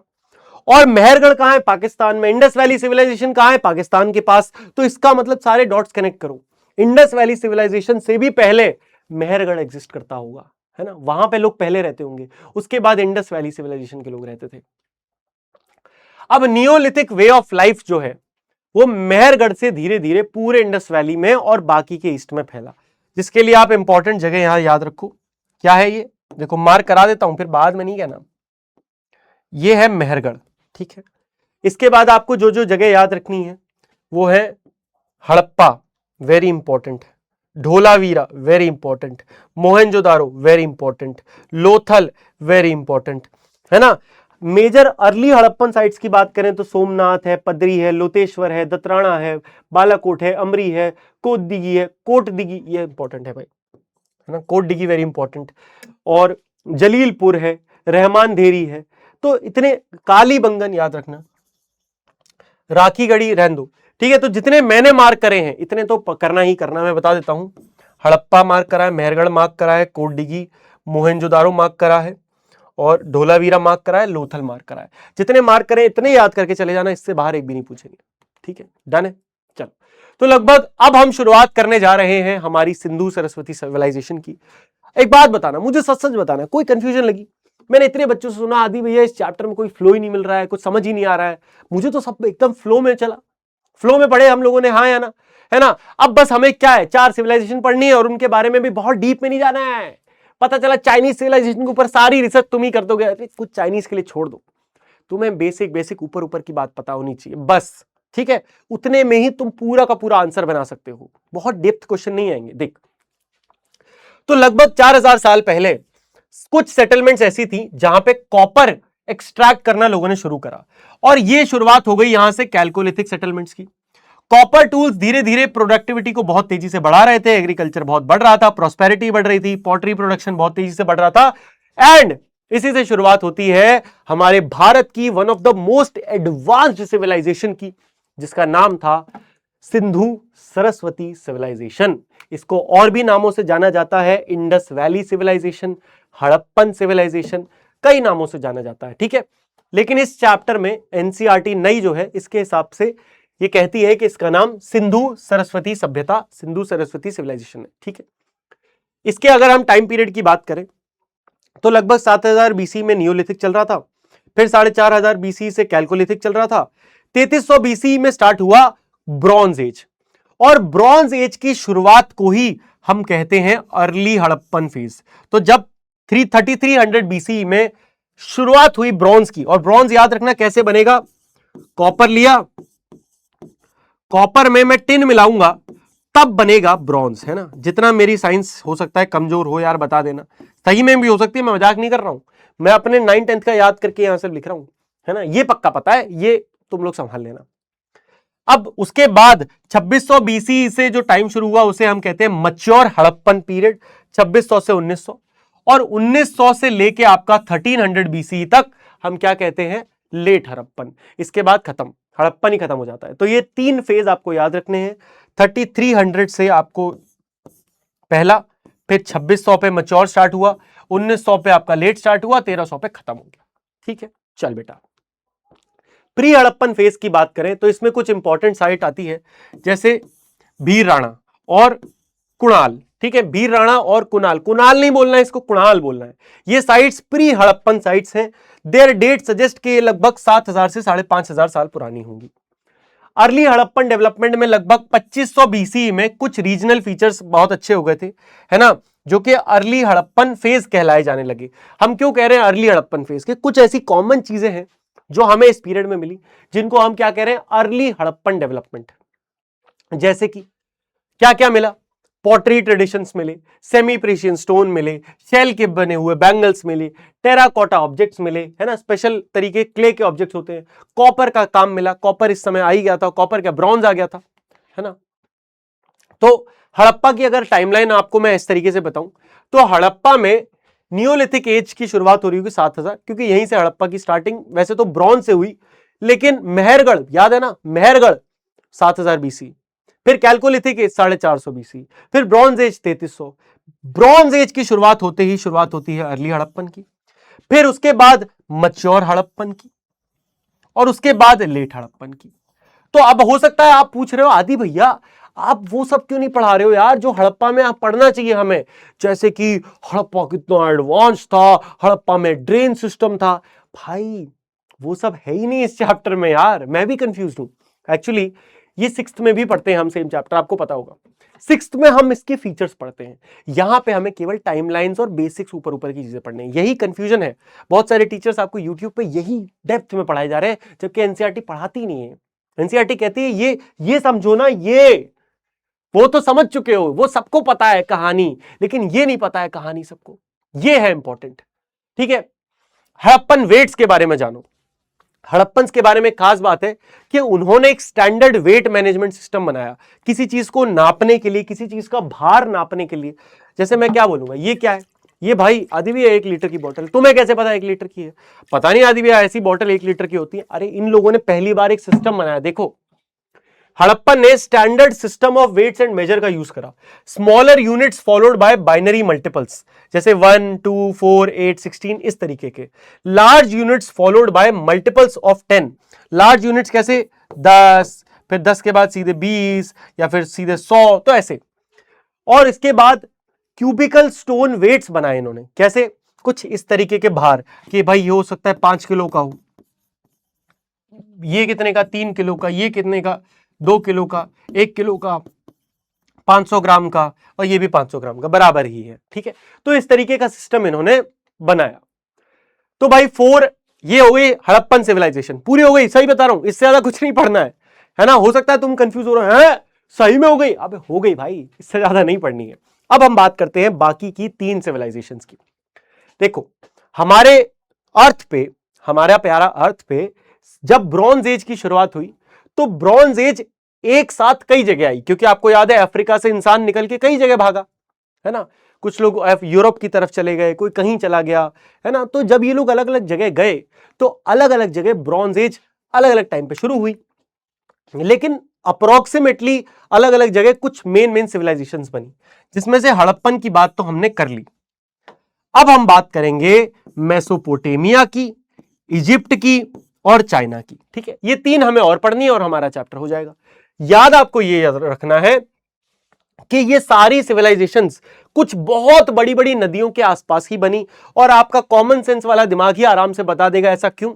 ऐसा इसीलिए क्योंकि नदियां जहां होंगी, नदियों के आसपास फर्टाइल सॉइल होगा, नदियों के आसपास बहुत सारे जानवर होंगे, बहुत सी मछलियां होंगी, तो यानी कि नदियों के आसपास जीवन आसान होता है। इसीलिए नदियों के पास दुनिया की सबसे पुरानी सिविलाइजेशंस बननी शुरू हुई, जैसे कि हड़प्पन सिविलाइजेशन सिंधु नदी और सरस्वती नदी पे बनी, Indus and Saraswati river. Mesopotamia की सिविलाइजेशन दो नदियों के बीच में बनेगी, यूफ्रेट्स और टिग्रिस। इजिप्शियन नदी की शुरुआत नाइल नदी के किनारे होगी, और चाइनीज की हुआंग हे और येलो रिवर इसके अराउंड होगी। ठीक है, तो भाई वाई डिड सिविलाइजेशंस मैंने आपको ऑलरेडी बता दिया। बहुत अगर प्रॉपर आपको सवाल आ जाए 5 नंबर का, तो यहां पे आपको मैंने पूरा का पूरा आंसर दे दिया है। ठीक है, पढ़ लेना, जो मैंने बताया है वही सारी चीजें हैं। अब शुरुआत करते हैं मेसोपोटेमियन सिविलाइजेशन की। बहुत फटाफट पढ़ रहे होंगे, ज्यादा टाइम नहीं लगाएंगे। मेसोपोटेमिया का मतलब होता है लैंड इन बिटवीन, ग्रीक में इसका मतलब होता है लैंड इन बिटवीन। किन के बिटवीन? लैंड इन बिटवीन दो रिवर, एक है यूफ्रेट्स, एक है टिग्रिस। इन दो नदियों के बीच में जो लैंड है उसे ही कहते हैं मेसोपोटेमिया। यह आज की डेट में इराक और कुवैत यानी कि काय, यह आज की डेट में काय के अंडर में आता है। Iraq, Kuwait, Turkey and Iran. तो आप इसको ऐसे टिकी भी बोल सकते हो। क्या टिकी? टिकी में क्या हो गया? टर्की, ईरान, कुवैत और इराक। ठीक है, ऐसे भी याद रख सकते हो। अगर हम इसका मैप देखें तो ध्यान से समझना, मैप पे भी हाईलाइट कर दे रहा हूं क्या क्या इंपॉर्टेंट है, समझो। ये जा रही है, लाल कलर का पेन लो, लाल कलर से अच्छा दिखेगा। ये देखो, ये जा रही है आपकी टिग्रिस नदी, और टिग्रिस नदी के साथ साथ ये जा रही है आपकी यूफ्रेट्स नदी, और इन दोनों के बीच में जो एरिया बनता गया इसे ही कहते हैं मेसोपोटेमियन सिविलाइजेशन। अब इस मैप में बहुत सारी इंपॉर्टेंट चीजें हैं, बहुत सारी, जैसे कि देखो बेबीलोन बहुत इंपॉर्टेंट है यार, पढ़ के जाना कहां है। ठीक है, उसके बाद उरुक बहुत इंपॉर्टेंट है, अक्कड़ बहुत इंपॉर्टेंट है, उर बहुत इंपॉर्टेंट है। तो ये कुछ इंपॉर्टेंट नाम है, पता चलना। और इसके अलावा 3 नाम है, सुमेर, असीरिया, और एक और होगा, कहां है, सुमेर, असीरिया है, और बेबीलोन होगा, लेकिन लिखा नहीं है, कोई बात नहीं। लेकिन ये 2 नाम भी याद रखना। ठीक है, वो तुम नहीं याद रखोगे, मैं करवाऊंगा, अभी पढ़ाऊंगा, पढ़ाया नहीं अभी, घबराओ मत, ये तो तुम्हें केवल मैप वर्क है ना। अगर कोई यही घबरा गया हो तो भैया घबराने का नहीं, ये तो मैं केवल मैप वर्क पे फोकस कर रहा था। डोंट वरी, कहीं आप सोचो आदि भैया पूरा यहीं से पढ़ा रहे, ना ना ना भाई, ना टेंशन नहीं लेनी। चल अब देखो फर्टाइल क्रेसेंट क्या है। हमने इस मैप को ध्यान से देखो तो आपको एक शेप दिखेगा, बहुत गंदी तरीके से दिखेगा, लेकिन मुझे पता है, मुझे गाली मत देना भैया, अब हिस्टोरियंस ने जो करा है उसको करा है। ये शेप दिख रहा है, इस शेप को कहते हैं क्रेसेंट। अब ये पूरा का पूरा रीजन अगर आप ध्यान से देखो तो इन नदियों की वजह से और इधर समुद्र की वजह से बहुत ज्यादा फर्टाइल है। देखो इधर नाइल नदी बह रही है ना, तो इधर पूरा का पूरा ये रीजन बहुत फर्टाइल है, इसीलिए इसे कहा जाता है फर्टाइल क्रेसेंट। और इसी फर्टाइल क्रेसेंट पे बहुत सिविलाइजेशन हमारी मेसोपोटेमिया बड़ी हुई है। तो ये फर्टाइल क्रेसेंट एक हाईली फर्टाइल रीजन है जो कि foothills of the Zagros and taurus mountain से उठता है, और इसमें एक्सीलेंट कंडीशंस थी एग्रीकल्चर के लिए। फार्मिंग लगभग 12,000 साल पहले शुरू हुई, कॉपर लगभग 4,500 साल पहले, जो हर जगह सेम हुआ। धीरे धीरे लार्ज सिटीज बनी, कई सिटीज बड़े शहर जैसी बन गई। सिटी स्टेट मतलब एक state centred around a city that controls the surrounding territory. तो बेसिकली इट्स लाइक एक सिटी स्टेट, एक छोटा सा शहर है और इसके आसपास का पूरा एरिया बस ये कंट्रोल करता है, तो इसे कहते हैं सिटी स्टेट। ठीक है, अब पूरा का पूरा मेसोपोटेमिया अलग अलग डायनेस्टीज में निकला। सबसे पहले आए Sumer. Sumerians developed one of the earliest city based in civilization. तो सुमेर नाम का एक शहर था जो लोगों ने बनाया उनको कहते थे सुमेरियंस। ये कहां था? सदर्न इराक में था, याद रखना। इनके मेजर कंट्रीब्यूशन क्या है? इन्होंने इरिगेशन करना सीखा, इन्होंने बिल्डिंग्स बनाई, है ना, कैसी? मड ब्रिक्स की और जली हुई ईंटों की। और इन्होंने धर्म बनाया अपना। ये वर्शिप करते थे कई अलग अलग भगवानों की, है ना, अलग अलग इनके भगवान थे बहुत सारे। और लार्ज टेंपल्स भी बनाए इन्होंने जिनको जिगुरत कहा जाता था। क्या कहा जाता था? जिगुरत। जिगुरत क्या है? एक लार्ज टावर जैसा स्टेप्ड टेंपल है, बहुत सारे सीढ़ी सीढ़ी सीढ़ी सीढ़ी होंगी, ऊपर तक जाएगा, इसको कहते हैं। समझ में आया? जिगुरत इंपॉर्टेंट है। सुमेरियंस की सोसाइटी अगर हम ध्यान से देखें तो इसमें राजा होते थे, पुजारी होते थे, मर्चेंट्स होते थे, क्राफ्टमैन, फार्मर्स और common people. There were also palaces. राजा महाराजाओं के लिए बड़े बड़े महल हुआ करते थे और स्मॉल ब्रिक हाउसेस होते थे ऑर्डिनरी पीपल के लिए। तो ये काफी हद तक वैसा ही है जैसा इतिहास हम इमेजिन करते हैं, है ना, राजाओं महाराजाओं का। तो पहली बार हमारे इतिहास में ये सब एक्चुअली में हो रहा था। Beginning of writing. Sumerians were among the first जिन्होंने लिखने की शुरुआत करी। ऐसा माना जाता है अराउंड 3300 बीसीई में इन्होंने एक स्क्रिप्ट डेवलप करी जिसका नाम था क्यूनीफॉर्म। क्या नाम था? क्यूनीफॉर्म। क्यूनीफॉर्म एक ऐसा राइटिंग सिस्टम था जिसमें ये क्या होता था, वेज शेप्ड मार्क्स को एक क्ले की टैबलेट पे ऐसे ठोक ठोक के लिखा करते थे। वेज शेप्ड मतलब इस तरीके की शेप्ड होती है ना, इस तरीके की शेप्ड, ऐसे ठक ठक ठक ठक करके ये लोग ये क्ले जैसी टैबलेट। अब क्ले टैबलेट क्या हो गया समझो, ये वो नहीं है फोन वाली टैबलेट भाई, एक मिट्टी का पत्थर है जो अभी बहुत सॉफ्ट है, जिसपे अगर मैं कुछ ऐसे उंगली करूंगा तो निशान छप जाएगा और फिर उसे सुखा दो। तो इस तरीके की चीजें यूज किया करते थे। एक reed stylus was used to make the marks. Reed क्या होता है? बैम्बू, जानते हो बैम्बू? बैम्बू से निकलने वाला एक इस तरीके का पेन बना दो आप, है ना, यहां पे नोक होगी एकदम नुकीली, ये नोक से अगर लिखूंगा तो मैं लिख पाऊंगा। इसे कहते थे रीड का स्टाइलस। जैसे ये स्टाइलस क्या है? प्लास्टिक का है, ये लकड़ी से बना होता था। लगभग 3000 बीसी में क्यूनीफॉर्म पूरे मेसोपोटामिया में इस्तेमाल होने लगी। ये बहुत इंपॉर्टेंट था, इसीलिए आराम से बताया। क्यूनीफॉर्म टेबल्स क्या रिकॉर्ड करती थी? मिथ्स, जो कि कहानियां होती थी, बड़ी बड़ी कहानियां, एपिक्स। मिथ आपको पता है ना, कोई जो बात बताई जाए जो कि कंफर्म ना हो सच है झूठ है। Hymns, mantra, laws, farming activities, craft activities, ये सब क्यूनीफॉर्म टैबलेट्स पे लिखा जाता था। बाकी सुमेरियंस ने क्या दिया है? व्हील्ड कार्ड्स, है ना। व्हील्ड कार्ड्स मतलब वो बुलक कार्ड जिसमें पहिए लगे होते थे। सेल बोर्ड्स, नंबर सिस्टम जो कि 60 पे बेस्ड था, एक नंबर सिस्टम भी बनाया इन्होंने। इनका नंबर सिस्टम किससे कनेक्टेड है? जैसे 60 मिनट से 1 घंटा बनता है, 60 सेकंड से 1 मिनट बनता है, 360 डिग्री एक सर्कल है। ये पूरा सिस्टम इन्होंने ही सबसे पहले डेवलप कर लिया था भैया। तालियां बजा दो, पूरा सिस्टम मैथमेटिक्स इन्होंने कवर कर दी यहां से। फिर आए कौन? अकेडियंस। कौन आए? अकेडियंस। अब अकेडियंस इनके बाद आए। लगभग 2334 बीसी में सुमेर की पावर को रिप्लेस कर दिया एक शहर ने, जिसका नाम था अक्कड़। क्या था? अक्कड़। अकेडियंस जो भाषा बोलते थे उसका नाम था अकेडियंस। इनकी लैंग्वेज सुमेरियन से अलग थी, लेकिन लिखने में ये लोग भी क्यूनीफॉर्म इस्तेमाल करते थे। बोलते अलग भाषा थे, लिखते सेम थे, क्यूनीफॉर्म ही लिखते थे। ठीक है, इसमें एक नाम याद रखना है आपको, किंग सारगोन। तो सारगोन माना जाता है establish the world's first major empire. तो पूरी दुनिया का पहला राजा अगर कोई था तो वो था किंग सारगोन, जो कि मेसोपोटामिया का राजा था। Akkadian civilization also saw the growth of creative literature. Creative literature बढ़ने लगा इसी समय पे। दुनिया की पहली कहानी गिलगमेश की कहानी बड़ी पॉपुलर हुई, आप यूट्यूब पे सर्च कर सकते हो। ट्रेड इनका अलग अलग देशों के साथ, जैसे दिलमून, जिसे बहरेन आज के टाइम पे बहरेन है, मगन जो आज के टाइम पे ओमान है, मेलुआ जो कि आज के टाइम पे सिंधु सरस्वती सिविलाइजेशन है, मतलब हड़प्पन सिविलाइजेशन है, उन्हें ये लोग मेलुआ कहा करते थे। क्या ट्रेड करते थे? सेमी प्रेशियस स्टोन्स, आइवरी यानी कि हाथी के दांत, timber, gold dust and possibly copper, ये सारी चीजें ये लोग क्या करते थे। अब आए अगले असीरियंस। कौन आए? असीरियंस। अकेडियंस की पावर जैसे जैसे डिक्लाइन हुई 2154 बीसी में एक नया सिटी स्टेट ऑफ असर, क्या? असर, ये पावरफुल होने लगा नॉर्दर्न मेसोपोटामिया में। असीरियंस जो थे ये लार्ज एरियाज मेसोपोटामिया के कंट्रोल करने लगे और इन्होंने अपने आसपास के नेबरिंग रीजन्स में एक्सपैंड करा। Remained dominant until the 1700 BC तक ये लोग डोमिनेंट रहे। अरे अरे ये तो भाग गया भाई।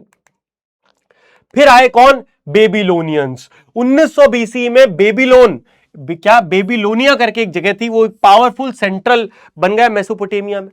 और ये बहुत इंपॉर्टेंट है क्योंकि वहां पे एक राजा आया जिसका नाम था हामुराबी। हामुराबी एक रूलर था जिसने लगभग 1792 बीसी में रूल करा और इसने अपने एरिया बेबीलोनिया को बहुत एक्सपैंड कर दिया और इसने एक बड़ा एम्पायर बनाया। और इसको फेमस पता है क्यों किया गया? मतलब ये क्यों फेमस है? क्योंकि इसने दुनिया का पहला कॉन्स्टिट्यूशन बनाया। कॉन्स्टिट्यूशन में क्या लिखा होता है कि किसको किस गलती पे क्या सजा मिलेगी, इसने भी यही करा। इसने बनाया एक कोड ऑफ हामुराबी, यानी कि किस गलती पे क्या सजा देनी है इसने इसको फिक्स करा। पहले क्या होता था, राजा का मन अच्छा है तो माफ कर दिया, मन अच्छा नहीं है तो कुचलवा दो, घोड़ों से कुचलवा दो, हाथी से कुचलवा दो, ऐसा नहीं। इसने कहा अगर गलती होगी उसकी फिक्स सजा होगी, जिसको कहा गया कोड ऑफ हामुराबी। और धीरे धीरे ये इतना पॉपुलर हुआ कि आसपास के देश भी कोड ऑफ हामुराबी को कॉपी करने लगे। ठीक है, जो मैंने आपको बताया ये रहा कोड ऑफ हामुराबी। लगभग 1400 बीसी तक बेबीलोनिया की पावर भी डिक्लाइन हो गई। क्यों? क्योंकि हिटीज है ना, हिटाइट कहते हैं, हिटीज करके एक ग्रुप था, वो अलग अलग जगह घूमते रहते थे, पूरे एशिया और उस वाले रीजन तक घूमे ये लोग। एशिया बोल रहा हूं, सॉरी, पूरे मेसोपोटामिया वाले रीजन में। और ये लोग घूमने फिरने वाले कबीले थे और इन्होंने अटैक कर दिया और धीरे धीरे बेबीलोनिया खत्म हो गया। बाकी पॉलिटिकल पावर्स इमर्ज हो गई, एनवायरमेंटल डिग्रेडेशन हुआ और इंटरनल प्रॉब्लम्स के चलते ये पूरा मेसोपोटामिया खत्म हो गया। ठीक है, चटाक है, बहुत बढ़िया। क्योंकि अब हम आ चुके हैं इजिप्शियन सिविलाइजेशन में। दोस्तों अगर आप लोगों ने मम्मी पिक्चर देखी है तो आपको बड़े आसानी से समझ में आएगा। मम्मी पिक्चर नहीं देखी तो कोई बात नहीं, अब देखने में चले जाना। ये आदि भैया की पिक्चर देखो, आओ देखो। Ancient Egypt earliest major civilizations में से एक है और इसके पास बहुत रिच हिस्टोरिकल रिकॉर्ड्स हैं। हिस्ट्री की बात करें तो ज्यादातर इजिप्शियन हिस्ट्री हमको पैपिरस रिकॉर्ड्स में मिलती है। पैपिरस क्या होता है? पैपिरस क्या है? Papyrus is basically was made from the papyrus plant and was used for writing। Basically एक तरीके का कागज, ये देखो ऐसा होता है, एक कागज फोल्ड करके रखा जाता है रोल बना के, पैपिरस प्लांट से ये बनता था। इसी से पेपर जो शब्द आज हम यूज करते हैं वो पेपर भी यहीं से आया है, याद रखना। ठीक है, इस रिकॉर्ड में क्या है? कहानियां हैं, एडमिनिस्ट्रेटिव रिकॉर्ड है, प्रैक्टिकल डिटेल्स हैं, हिस्टोरिकल इंफॉर्मेशन, अरे बहुत कुछ है ना, बहुत सारी चीजें हैं। अगर हम बात करें इजिप्शियन लैंग्वेज की तो जैसे हमने देखा था कि जो लोग हैं कहां रहते हैं, जो लोग इससे पहले क्या पढ़ा था, मेसोपोटामिया, वो लोग क्या यूज करते थे? क्यूनिफॉर्म। ठीक उसी तरीके से ये लोग जिस लैंग्वेज को यूज करते थे उसका नाम था हायरोग्लिफिक्स। क्या नाम था? हायरोग्लिफिक्स। अगर आप में से कोई ये सोच रहा है कि आदि भैया ने अभी तक हड़प्पन सिविलाइजेशन की स्क्रिप्ट नहीं बताई तो बताऊंगा, घबराना नहीं है, बताऊंगा, मेरे पे ट्रस्ट रख, है ना, भरोसा रख। इजिप्शियन राइटिंग सिस्टम को हायरोग्लिफिक्स कहा जाता था। ये एक मेजर ब्रेक थ्रू आया जब क्या हुआ, रोजेटा स्टोन बनाया गया। रोजेटा स्टोन क्या होता है? रोजेटा स्टोन का मतलब होता है एक ऐसी चीज जिससे हमें क्या पता चले कि किस वर्ड का क्या मतलब है, एक तरीके से ट्रांसलेशन टूल होता है। ठीक है, 1799 में पियर बोचर्ड ने रोजेटा स्टोन डिस्कवर कर लिया। इसके अंदर 3 स्क्रिप्ट लिखी हुई थी इंक्लूडिंग ग्रीक, जैसे 3 लैंग्वेज में ट्रांसलेशन, ग्रीक हो गया, हायरोग्लिफिक्स हो गया, और हो सकता है पीछे जो हमने क्यूनिफॉर्म पढ़ा वो लिखा हो, तो हमें पता चल जाएगा कि इससे इसमें ट्रांसलेट कैसे करें, इससे इसमें कैसे ट्रांसलेट करें। ठीक है, इसके अंदर 3 स्क्रिप्ट थी। 1822 में जीन फ्रैंकोइस कैंपोलियन ने इसको यूज करा, जिससे उन्होंने इजिप्शियन हायरोग्लिफिक्स को डिसाइफर कर दिया, यानी कि डिकोड कर दिया, जिससे हमें बहुत सारी हिस्ट्री पता चली। क्यों इंपॉर्टेंट था? क्योंकि हायरोग्लिफिक्स जैसे ही डिसाइफर हुई, हिस्टोरियंस अब बहुत सारे इजिप्शियन रिकॉर्ड्स को समझ पा रहे थे। तो दोस्तों अब बात करते हैं इजिप्शियन लाइब्रेरीज की। ऐसा क्या खास था भैया? दुनिया की पहली लाइब्रेरीज थी, यही खास था। लाइब्रेरीज एग्जिस्ट करती थी इजिप्ट में लगभग 2000 बीसी में, यही अपने आप में बहुत बड़ी बात है, जिसमें पैपिरस के स्क्रोल्स होते थे, जिसमें कहानियां, फैबल्स और अलग अलग लिटरेरी वर्क होता था। कुछ स्टोरीज हैं जिसकी सिमिलैरिटीज आपको देखने को मिलती हैं, जैसे कि सिंबाद द सेलर, एसोप्स की फेबल और सिंड्रेला से। सोचो यहां से आई हैं ये सब कहानियां, समझ रहे हो। इजिप्शियन कैलेंडर अपने आप में बहुत मजेदार चीज है। Egyptian calendar partly on the yearly cycle पे बेस्ड है नाइल के साथ, जिसमें 3 सीजन होते थे, जिसको एक कहते थे इनंडेशन, पेरेट और शेमू। इनंडेशन मतलब फ्लडिंग सीजन, फिर उसके बाद आता था ग्रोइंग सीजन, जब फ्लड्स चली जाएंगी, ग्रो होगा, और फिर उसके बाद हार्वेस्टिंग सीजन, जब अपना फसल काट लो वरना फिर से फ्लड आने वाली है। हर सीजन में 4 महीने। तो यानी कि इन्होंने एक ऐसा कैलेंडर बनाया जिसमें इनके हिसाब से 12 महीने होते थे, और यह भी याद रखना इन्होंने ही 30 दिन वाला कैलेंडर भी एक तरह से दुनिया को दिया। ठीक है, इनके कैलेंडर में 12 महीने 30 दिन 5 एक्स्ट्रा डेज होते थे, जो कि आप मैथमेटिक्स लगा के 365 दिन कर सकते हो। ठीक है, नाइल रिवर की बात करें तो नाइल रिवर हर साल इजिप्ट को फ्लड करती थी। अब ये जो फ्लड के डिपॉजिट थे, इससे क्या होता था, सॉइल रिच हो जाती थी, बहुत ज्यादा एग्रीकल्चर के लिए बहुत उसमें न्यूट्रिएंट्स आ जाते थे, और इस सॉइल को केमेट कहा जाता था। क्या? केमेट। ये क्या करता था, लैंड को बहुत फर्टाइल बना देता था। फार्मर्स इस समय पे क्या करते थे, चैनल्स बना के डाइवर्ट करते थे पानी को, कि पानी तो आएगा, इसको डाइवर्ट करो ताकि अपने खेतों में पानी चला जाए। पानी को स्टोर कर लेते थे रिजर्वायर में और इरिगेशन के लिए इस्तेमाल किया करते थे। This probably contributed to the development of local government, administrative system and officials. ये जो डेवलपमेंट हमने सारे के सारे पढ़े नाइल रिवर की वजह से और पूरे इजिप्शियन सोसाइटी में, इसी के कारण हमें देखने को लगता है कि वहां पे एक तरीके की लोकल गवर्नमेंट बन गई होगी, एक एडमिनिस्ट्रेटिव सिस्टम आया होगा और ऑफिशियल्स आ गए होंगे। पावरफुल इजिप्शियन रूलर्स जो थे उन्हें फैरो कहा जाता था। ठीक है, याद रखना, प्रोनाउंसिएशन सही रखना, फैरो कहा जाता था। इजिप्शियंस क्या करते थे, लार्ज स्ट्रक्चर्स बनाते थे अपने डेड रूलर्स के लिए। इजिप्ट वाले लोग मानते थे कि जब भी किसी व्यक्ति की डेथ हो जाती है तो वो उसकी आफ्टर लाइफ होती है, दूसरा जन्म होता है, तो उस दूसरे जन्म में वो क्या क्या लेके जा रहा है वो मैटर करता है। तो ये लोग मानते थे कि अगर किसी की डेथ हो गई, किसी राजा की, तो हम उसके साथ बहुत सारा धन दौलत पैसा रख दें ताकि अगले जन्म में भी उसको उतना ही पैसा धन दौलत दोबारा मिले। ठीक है, मस्तबा इंपॉर्टेंट। मस्तबा क्या है, एक रेक्टेंगुलर स्ट्रक्चर होता था कुछ इस तरीके का, जो कि एक बरियल चेंबर के ऊपर बना होता था। By stacking such a structure Egyptians develop pyramid forms. One famous example is the step pyramid of Saqqara. भाई बेसिक सी बात है, किसी का मकबरा। मस्तबा क्या है, मकबरा, किसी की डेथ हो गई, नीचे कोई दबा हुआ है, उसके ऊपर ये लोग ये बनाते थे। समझ में आया? Egyptians believed in the ka. Egyptian किस में मानते थे, का में मानते थे। एक spiritual double that continued after death. Basic सी बात है कि अगला जन्म भी होगा। वो मानते थे कि बॉडी जो है उसको प्रिजर्व करके रखना पड़ेगा, बॉडी को आप अच्छे से मम्मी बना दो, मम्मी, तभी वो अगले जन्म में भी जा पाएगी। तो ये लोग ममीफिकेशन करने पड़े। ममीफिकेशन एक प्रोसेस होता था जिससे एक डेड बॉडी को प्रिजर्व किया जाएगा डेथ के बाद भी। इसमें क्या होता था, सारे इंटरनल ऑर्गन्स को रिमूव कर दो, बॉडी को क्या करो, प्रिजर्व करो यूजिंग नेट्रॉन। कैसे, अलग अलग ऑयल्स लगा के, अलग अलग केमिकल्स लगा के, बॉडी को लिनन के कपड़े में रैप करके। आपने देखा है ना, ममीज देखी होंगी ऐसी, एकदम मम्मी जैसे होता है, मुंह पे कपड़ा वपड़ा बंधा होता है, बरियल रिचुअल्स करके। इससे क्या होता था, the heart was generally kept, केवल दिल बॉडी के साथ रखा जाता था। इतना डेप्थ में आपको पढ़ना नहीं है, बस पता होना चाहिए। इजिप्शियन सोसाइटी की बात करें तो सबसे ऊपर फैरो होता था, उसके बाद गवर्नमेंट ऑफिशियल, नोबल और प्रीस्ट, उसके बाद बड़े बड़े लैंडलॉर्ड्स, आर्टिसियन, मर्चेंट्स, और सबसे नीचे आते थे Surf and slaves, slave category के लोग। ठीक है, लोग टाइम में क्या क्या करते थे, स्विमिंग भी करते थे, कैनोइंग करते थे, बोर्ड गेम्स खेलते थे, म्यूजिक बजाते थे, डांस, फेस्टिवल जैसी चीजें। फेस्टिवल एक बहुत इंपॉर्टेंट है, सेड फेस्टिवल। क्या है, सेड फेस्टिवल। ये एक ऐसा इंपॉर्टेंट सेलिब्रेशन होता था जो तब होता था जब कोई एक राजा 30 साल तक लगातार रूल कर देता था, तो बहुत बड़ा फेस्टिवल किया जाता था यहां पे। ठीक है, वुमेन्स की बात करें तो इजिप्शियन वुमेन्स को काफी ज्यादा राइट्स मिले हुए थे एज कंपेयर टू हम एंशिएंट ग्रीस की बात करें या रोम की बात करें।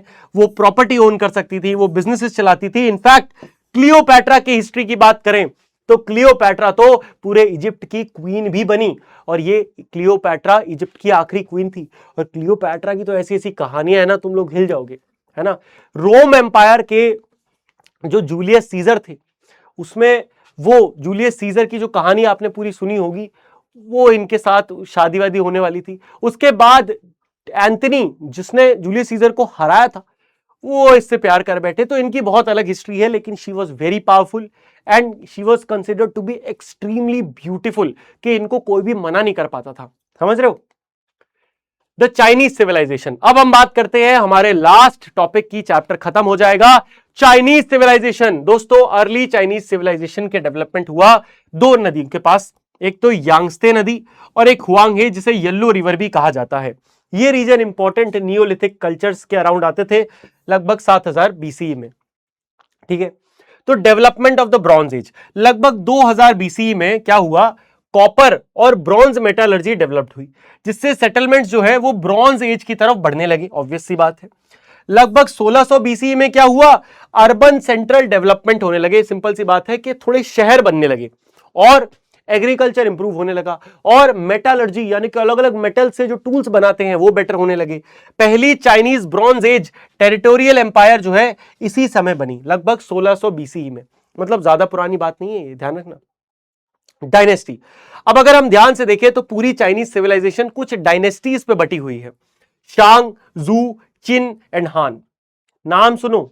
पहली क्या है, शांग डायनेस्टी, 1600 से 1046 बीसी तक ब्रॉन्ज एज सिविलाइजेशन थी। फिर है जो, जो कि 1046 से 256 बीसी तक मेजर ब्रॉन्ज एज डायनेस्टी, सबसे बड़ी। फिर आती है कीन, चीन डायनेस्टीज को बोलते हैं बेसिकली, कीन नहीं है ये क्या है, चिन है, ऐसे पढ़ना, चीन, जहां से नाम आया चाइना। 221 से 206 first imperial dynasty, unified China proper बनाया इन्होंने। और लास्ट है हान डायनेस्टी, जो कि 206 बीसी से 220 बीसी, मेजर इंपीरियल डायनेस्टी। तो हमने जितनी डायनेस्टीज पढ़ी उन सब में अगर आप एक चीज समझो, एक्सेप्ट फॉर दिस चाइना, सारी की सारी डायनेस्टीज खत्म हो चुकी हैं। जैसे कि हमने जो डायनेस्टी पढ़ी थी अपनी भारत की, सिंधु सरस्वती, गायब। चाइनीज सिविलाइजेशन अभी आज तक, आज भी चाइनीज सिविलाइजेशन की जो चीजें थी वो आज भी होती हैं। तो यही एक सिविलाइजेशन है, बाकी सब की सब गायब हो चुकी हैं। अच्छा, इससे पहले कि मैं भूल ही जाऊं, एक बात याद कर लो वापस जाके, जो कि रह गई है, सिंधु सरस्वती सिविलाइजेशन में वापस जाना पड़ेगा हमको। चलो रुको, एक एक्स्ट्रा पेज लेके बता देता हूं। याद रखना कि जो आपकी सिंधु सरस्वती सिविलाइजेशन है, इसमें जो लैंग्वेज यूज होती थी उसको कहते थे पिक्टोग्राफिक। ठीक है, पिक्टोग्राफिक लैंग्वेज स्क्रिप्ट। और खतरनाक बात यह है, इसको पिक्टोग्राफिक के साथ साथ हड़प्पन स्क्रिप्ट भी कहते हैं। ठीक है, हड़प्पन स्क्रिप्ट, और ये नाम है पिक्टोग्राफिक, इसका स्टाइल है। और मजे की बात याद रखना कि यह आज तक अनडिसाइफर्ड है।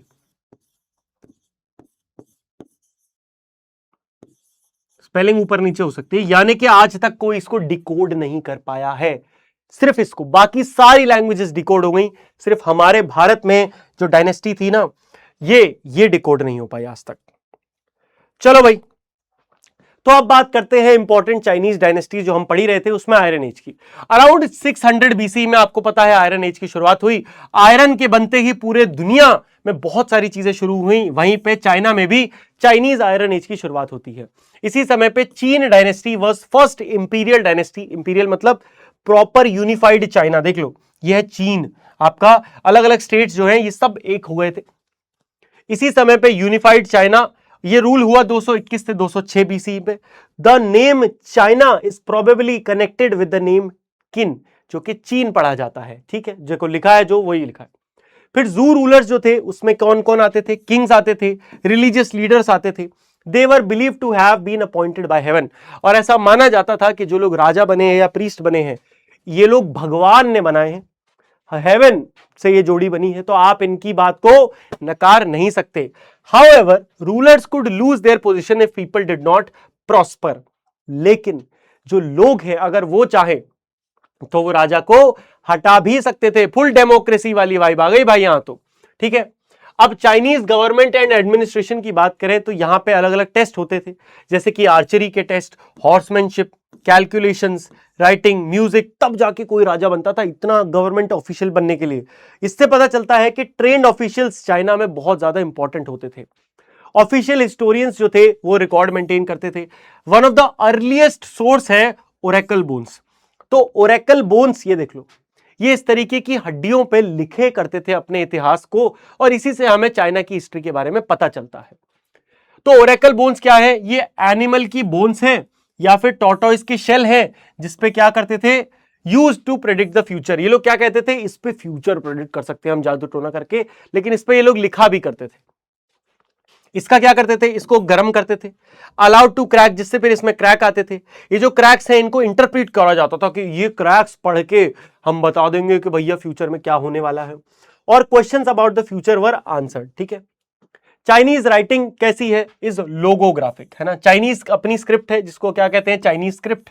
क्या कहते हैं? Chinese script. और इसकी टाइप पूछे कैसा टाइप है, तो ये है लोगोग्राफिक। लोगोग्राफिक राइटिंग के अंदर क्या होता है? कैरेक्टर्स होते हैं दैट रिप्रेजेंट होल वर्ड्स और meaning full units rather than individual sound. अब इसको ऐसे समझो कि चाइना में अपन क्या, देखो ज्यादा डेप्थ में समझना नहीं है, बेसिक सी बात यह है कि लोगोग्राफिक में जैसे अपन क्या होता है कि अगर पूरा हिंदी में लिखा है आदित्य, तो कैसे लिखेंगे? आ दे त्य, और आ की मात्रा आदित्य, ऐसे बना। लेकिन चाइना में क्या होगा? चाइना में केवल एक ही वर्ड होगा जिसमें ये पूरी सेम चीज मैंने लिख दी, और उसका प्रोनाउंसिएशन आधा आधा कटेगा नहीं, पूरा का पूरा एक बार में बोलना पड़ेगा। समझ में आया? ये some early characters were based on pictures. कुछ पुराने कैरेक्टर्स थे जो पिक्चर्स पे थे, जैसे कि एक person could be represented by a pictorial symbol. अगर आप बहुत पुराने हिस्ट्री पढ़ो चाइना की, तो आपको देखने को मिलेगा कि बाद में ऐसी लैंग्वेज हो गई। पहले कुछ ऐसी लैंग्वेज थी जिसमें इंसान भी, मतलब थोड़े सिंबल विंबल भी एग्जिस्ट करते थे। एक ट्री भी दिख जाएगा आपको। ठीक है। चाइनीज सिविलाइजेशन क्यों फेमस हुई? जेड की वजह से फेमस हुई। ठीक है। तो जेड क्या था? जेड एक तरीके का पत्थर होता था, जो जिसको चाइना के लोग कहते थे कि गोल्ड प्रेशियस है, लेकिन जेड इज प्राइसलेस। जेड से ज्यादा कुछ इंपॉर्टेंट नहीं है। इससे अलग अलग चीजें, ऑब्जेक्ट्स बनाए जाते थे। इसको रिचुअल्स और प्रेस्टीज के लिए इस्तेमाल किया जाता था, और बहुत मुश्किल से जेड मिलता था। ठीक है। मार्बल का इस्तेमाल किया जाता था अलग अलग कार्विंग्स करने के लिए। ठीक है। ब्रॉन्ज की बात करें तो ब्रॉन्ज का इस्तेमाल वेपन्स, टूल्स और रिचुअल वेसल्स बनाने के लिए किया जाता था। ब्रॉन्ज मेटलर्जी बहुत इंपॉर्टेंट थी चाइनीज सिविलाइजेशन के लिए, याद रखना। ग्रेट वॉल ऑफ चाइना की बात करें तो ग्रेट वॉल ऑफ चाइना एक बार में नहीं बनी है, इतनी बड़ी वॉल है, एक बार में नहीं बनी है। डिफरेंट वॉल्स वर कंस्ट्रक्टेड ओवर 2000 ईयर्स। 2000 साल तक अलग अलग दीवारें बनी, एंड इवेंचुअली ये सबको जोड़ा गया। Some walls were built from around 680 BC, है ना। The Zhou and later dynasties constructed and expanded them. इन्होंने बनाया और एक्सपैंड करा। अलग अलग सेक्शंस ने इवेंचुअली इनको ज्वाइन कर दिया। कंस्ट्रक्शन, एक्सपेंशन, रिपेयर, ये सब लगभग 17th सेंचुरी तक चलता ही रहा। तो इसका मेन पर्पस क्या है? मेन पर्पस था प्रोटेक्ट करना चाइनीज टेरिटरीज को नोमैडिक रेड से। जैसे मैंने आपको बताया था, मेसोपोटामिया को हिटीज ने क्या कर दिया? खत्म कर दिया, क्योंकि नोमैडिक रेड करते थे ये लोग हिटीज, तो खत्म कर दिया। Another important thing in China was silk. Silk China में आप सोचो कब से शुरुआत हुआ? अर्ली न्यूलिथिक पीरियड से। ये बाद में एक इंपॉर्टेंट बन गया जब ब्रॉन्ज एज की क्राफ्ट शुरुआत होती है। बाय 2nd सेंचुरी बीसी, यानी कि लगभग 200 BC के आसपास, हान डायनेस्टी में सिल्क एक इंपॉर्टेंट एक्सपोर्ट बन गया। मतलब दुनिया भर में चाइनीज लोग सिल्क भेजने लगे। इससे क्या हुआ? इसी से फेमस डेवलप हुआ सिल्क रूट। सिल्क रूट क्या है? ये एक रास्ता है जो कि चाइना को क्या अलग अलग रीजन्स के साथ कनेक्ट करता है थ्रू लॉन्ग डिस्टेंस ट्रेड। के चाइना को भारत से कनेक्ट करता है, चाइना को मिडिल ईस्ट से कनेक्ट करता है, ये सिल्क रूट है। ठीक है, बहुत फेमस है। चाइनीज सोशल स्ट्रक्चर की बात करें तो लगभग 1500 BC में चाइना की सोसाइटी हाईली स्ट्रैटिफाइड थी, है ना। स्ट्रैटिफाइड मतलब डिफरेंस कैसे था? रूलर सबसे ऊपर आते थे, फिर नोबल एंड अरिस्टोक्रेट्स आते थे। अरिस्टोक्रेट वही लोग जो ऑफिशियल सरकार में काम करते हैं, फिर फार्मर और लेबर्स आते थे। इससे पता चलता है कि अनइक्वल डिस्ट्रीब्यूशन ऑफ पावर और स्टेटस तो था, कोई इक्वालिटी तो नहीं थी। मनी और सिविल सर्विसेज की बात करें तो ज़ोउ पीरियड में मेटल बेस्ड फॉर्म यूज होता था एक्सचेंज के लिए, पैसे के लिए। उसके बाद एक मनी इकोनॉमी डेवलप हुई लगभग 5 सेंचुरी BC में, जब प्रॉपर करेंसी चलने लगी। चाइना को 2 इंपॉर्टेंट डेवलपमेंट्स के लिए भी जाना जाता है। First country to introduce paper currency, दुनिया की पहली कंट्री है जहां पेपर करेंसी आई। और उसके साथ साथ early system of civil services through public examination. आज की डेट में अगर आपको पब्लिक सर्विसेज में जाना है तो आपको यूपीएससी का एग्जाम देना पड़ता है। वो यूपीएससी तो इंडिया का है, यूनियन पब्लिक सर्विस कमीशन। हर देश का अपना पब्लिक कमीशन होता है। यहां पहला देश है जहां पे ये हमें देखने को मिलता है। मजेदार बात, ठीक है। तो भैया इसी के साथ हमने पूरा चैप्टर यहीं पे कर लिया है समाप्त। एंड मैं आपको वादे के साथ कहता हूं कि अगर आप यहां तक देख रहे हो तो लिटरली भाई यू आर अ विनर यार, तुम एक विनर हो। आई लव यू दिल से यार, थैंक यू सो मच। उम्मीद करता हूं आज तेरे को मजा आया होगा, आज तेरे को समझ में आया होगा। एंड मुझे पता है जिस भी एग्जाम की तू तैयारी कर रहा है उसमें तू फुल मार्क्स लेकर आए, ठीक है, ये प्रॉमिस करके जा, ठीक है, फुल मार्क्स लेकर आना आदि भैया को। और याद रखना मैं आया हूं दोस्तों, तो अब आपके लिए सोशल साइंस का गेम बदलने वाला है। चाहे आप 9th में हो, चाहे अगले साल आप 10th में जाए, आदि भैया अब आपके साथ रहेंगे ही रहेंगे। याद रखना सोशल साइंस मतलब आदि भैया। मिलते हैं आपसे अगले वन शॉट में, तब तक के लिए दोस्तों गुड बाय, टेक केयर, मौज मस्ती करते रहिए, लव यू ऑल एंड जय हिंद, बाय बाय।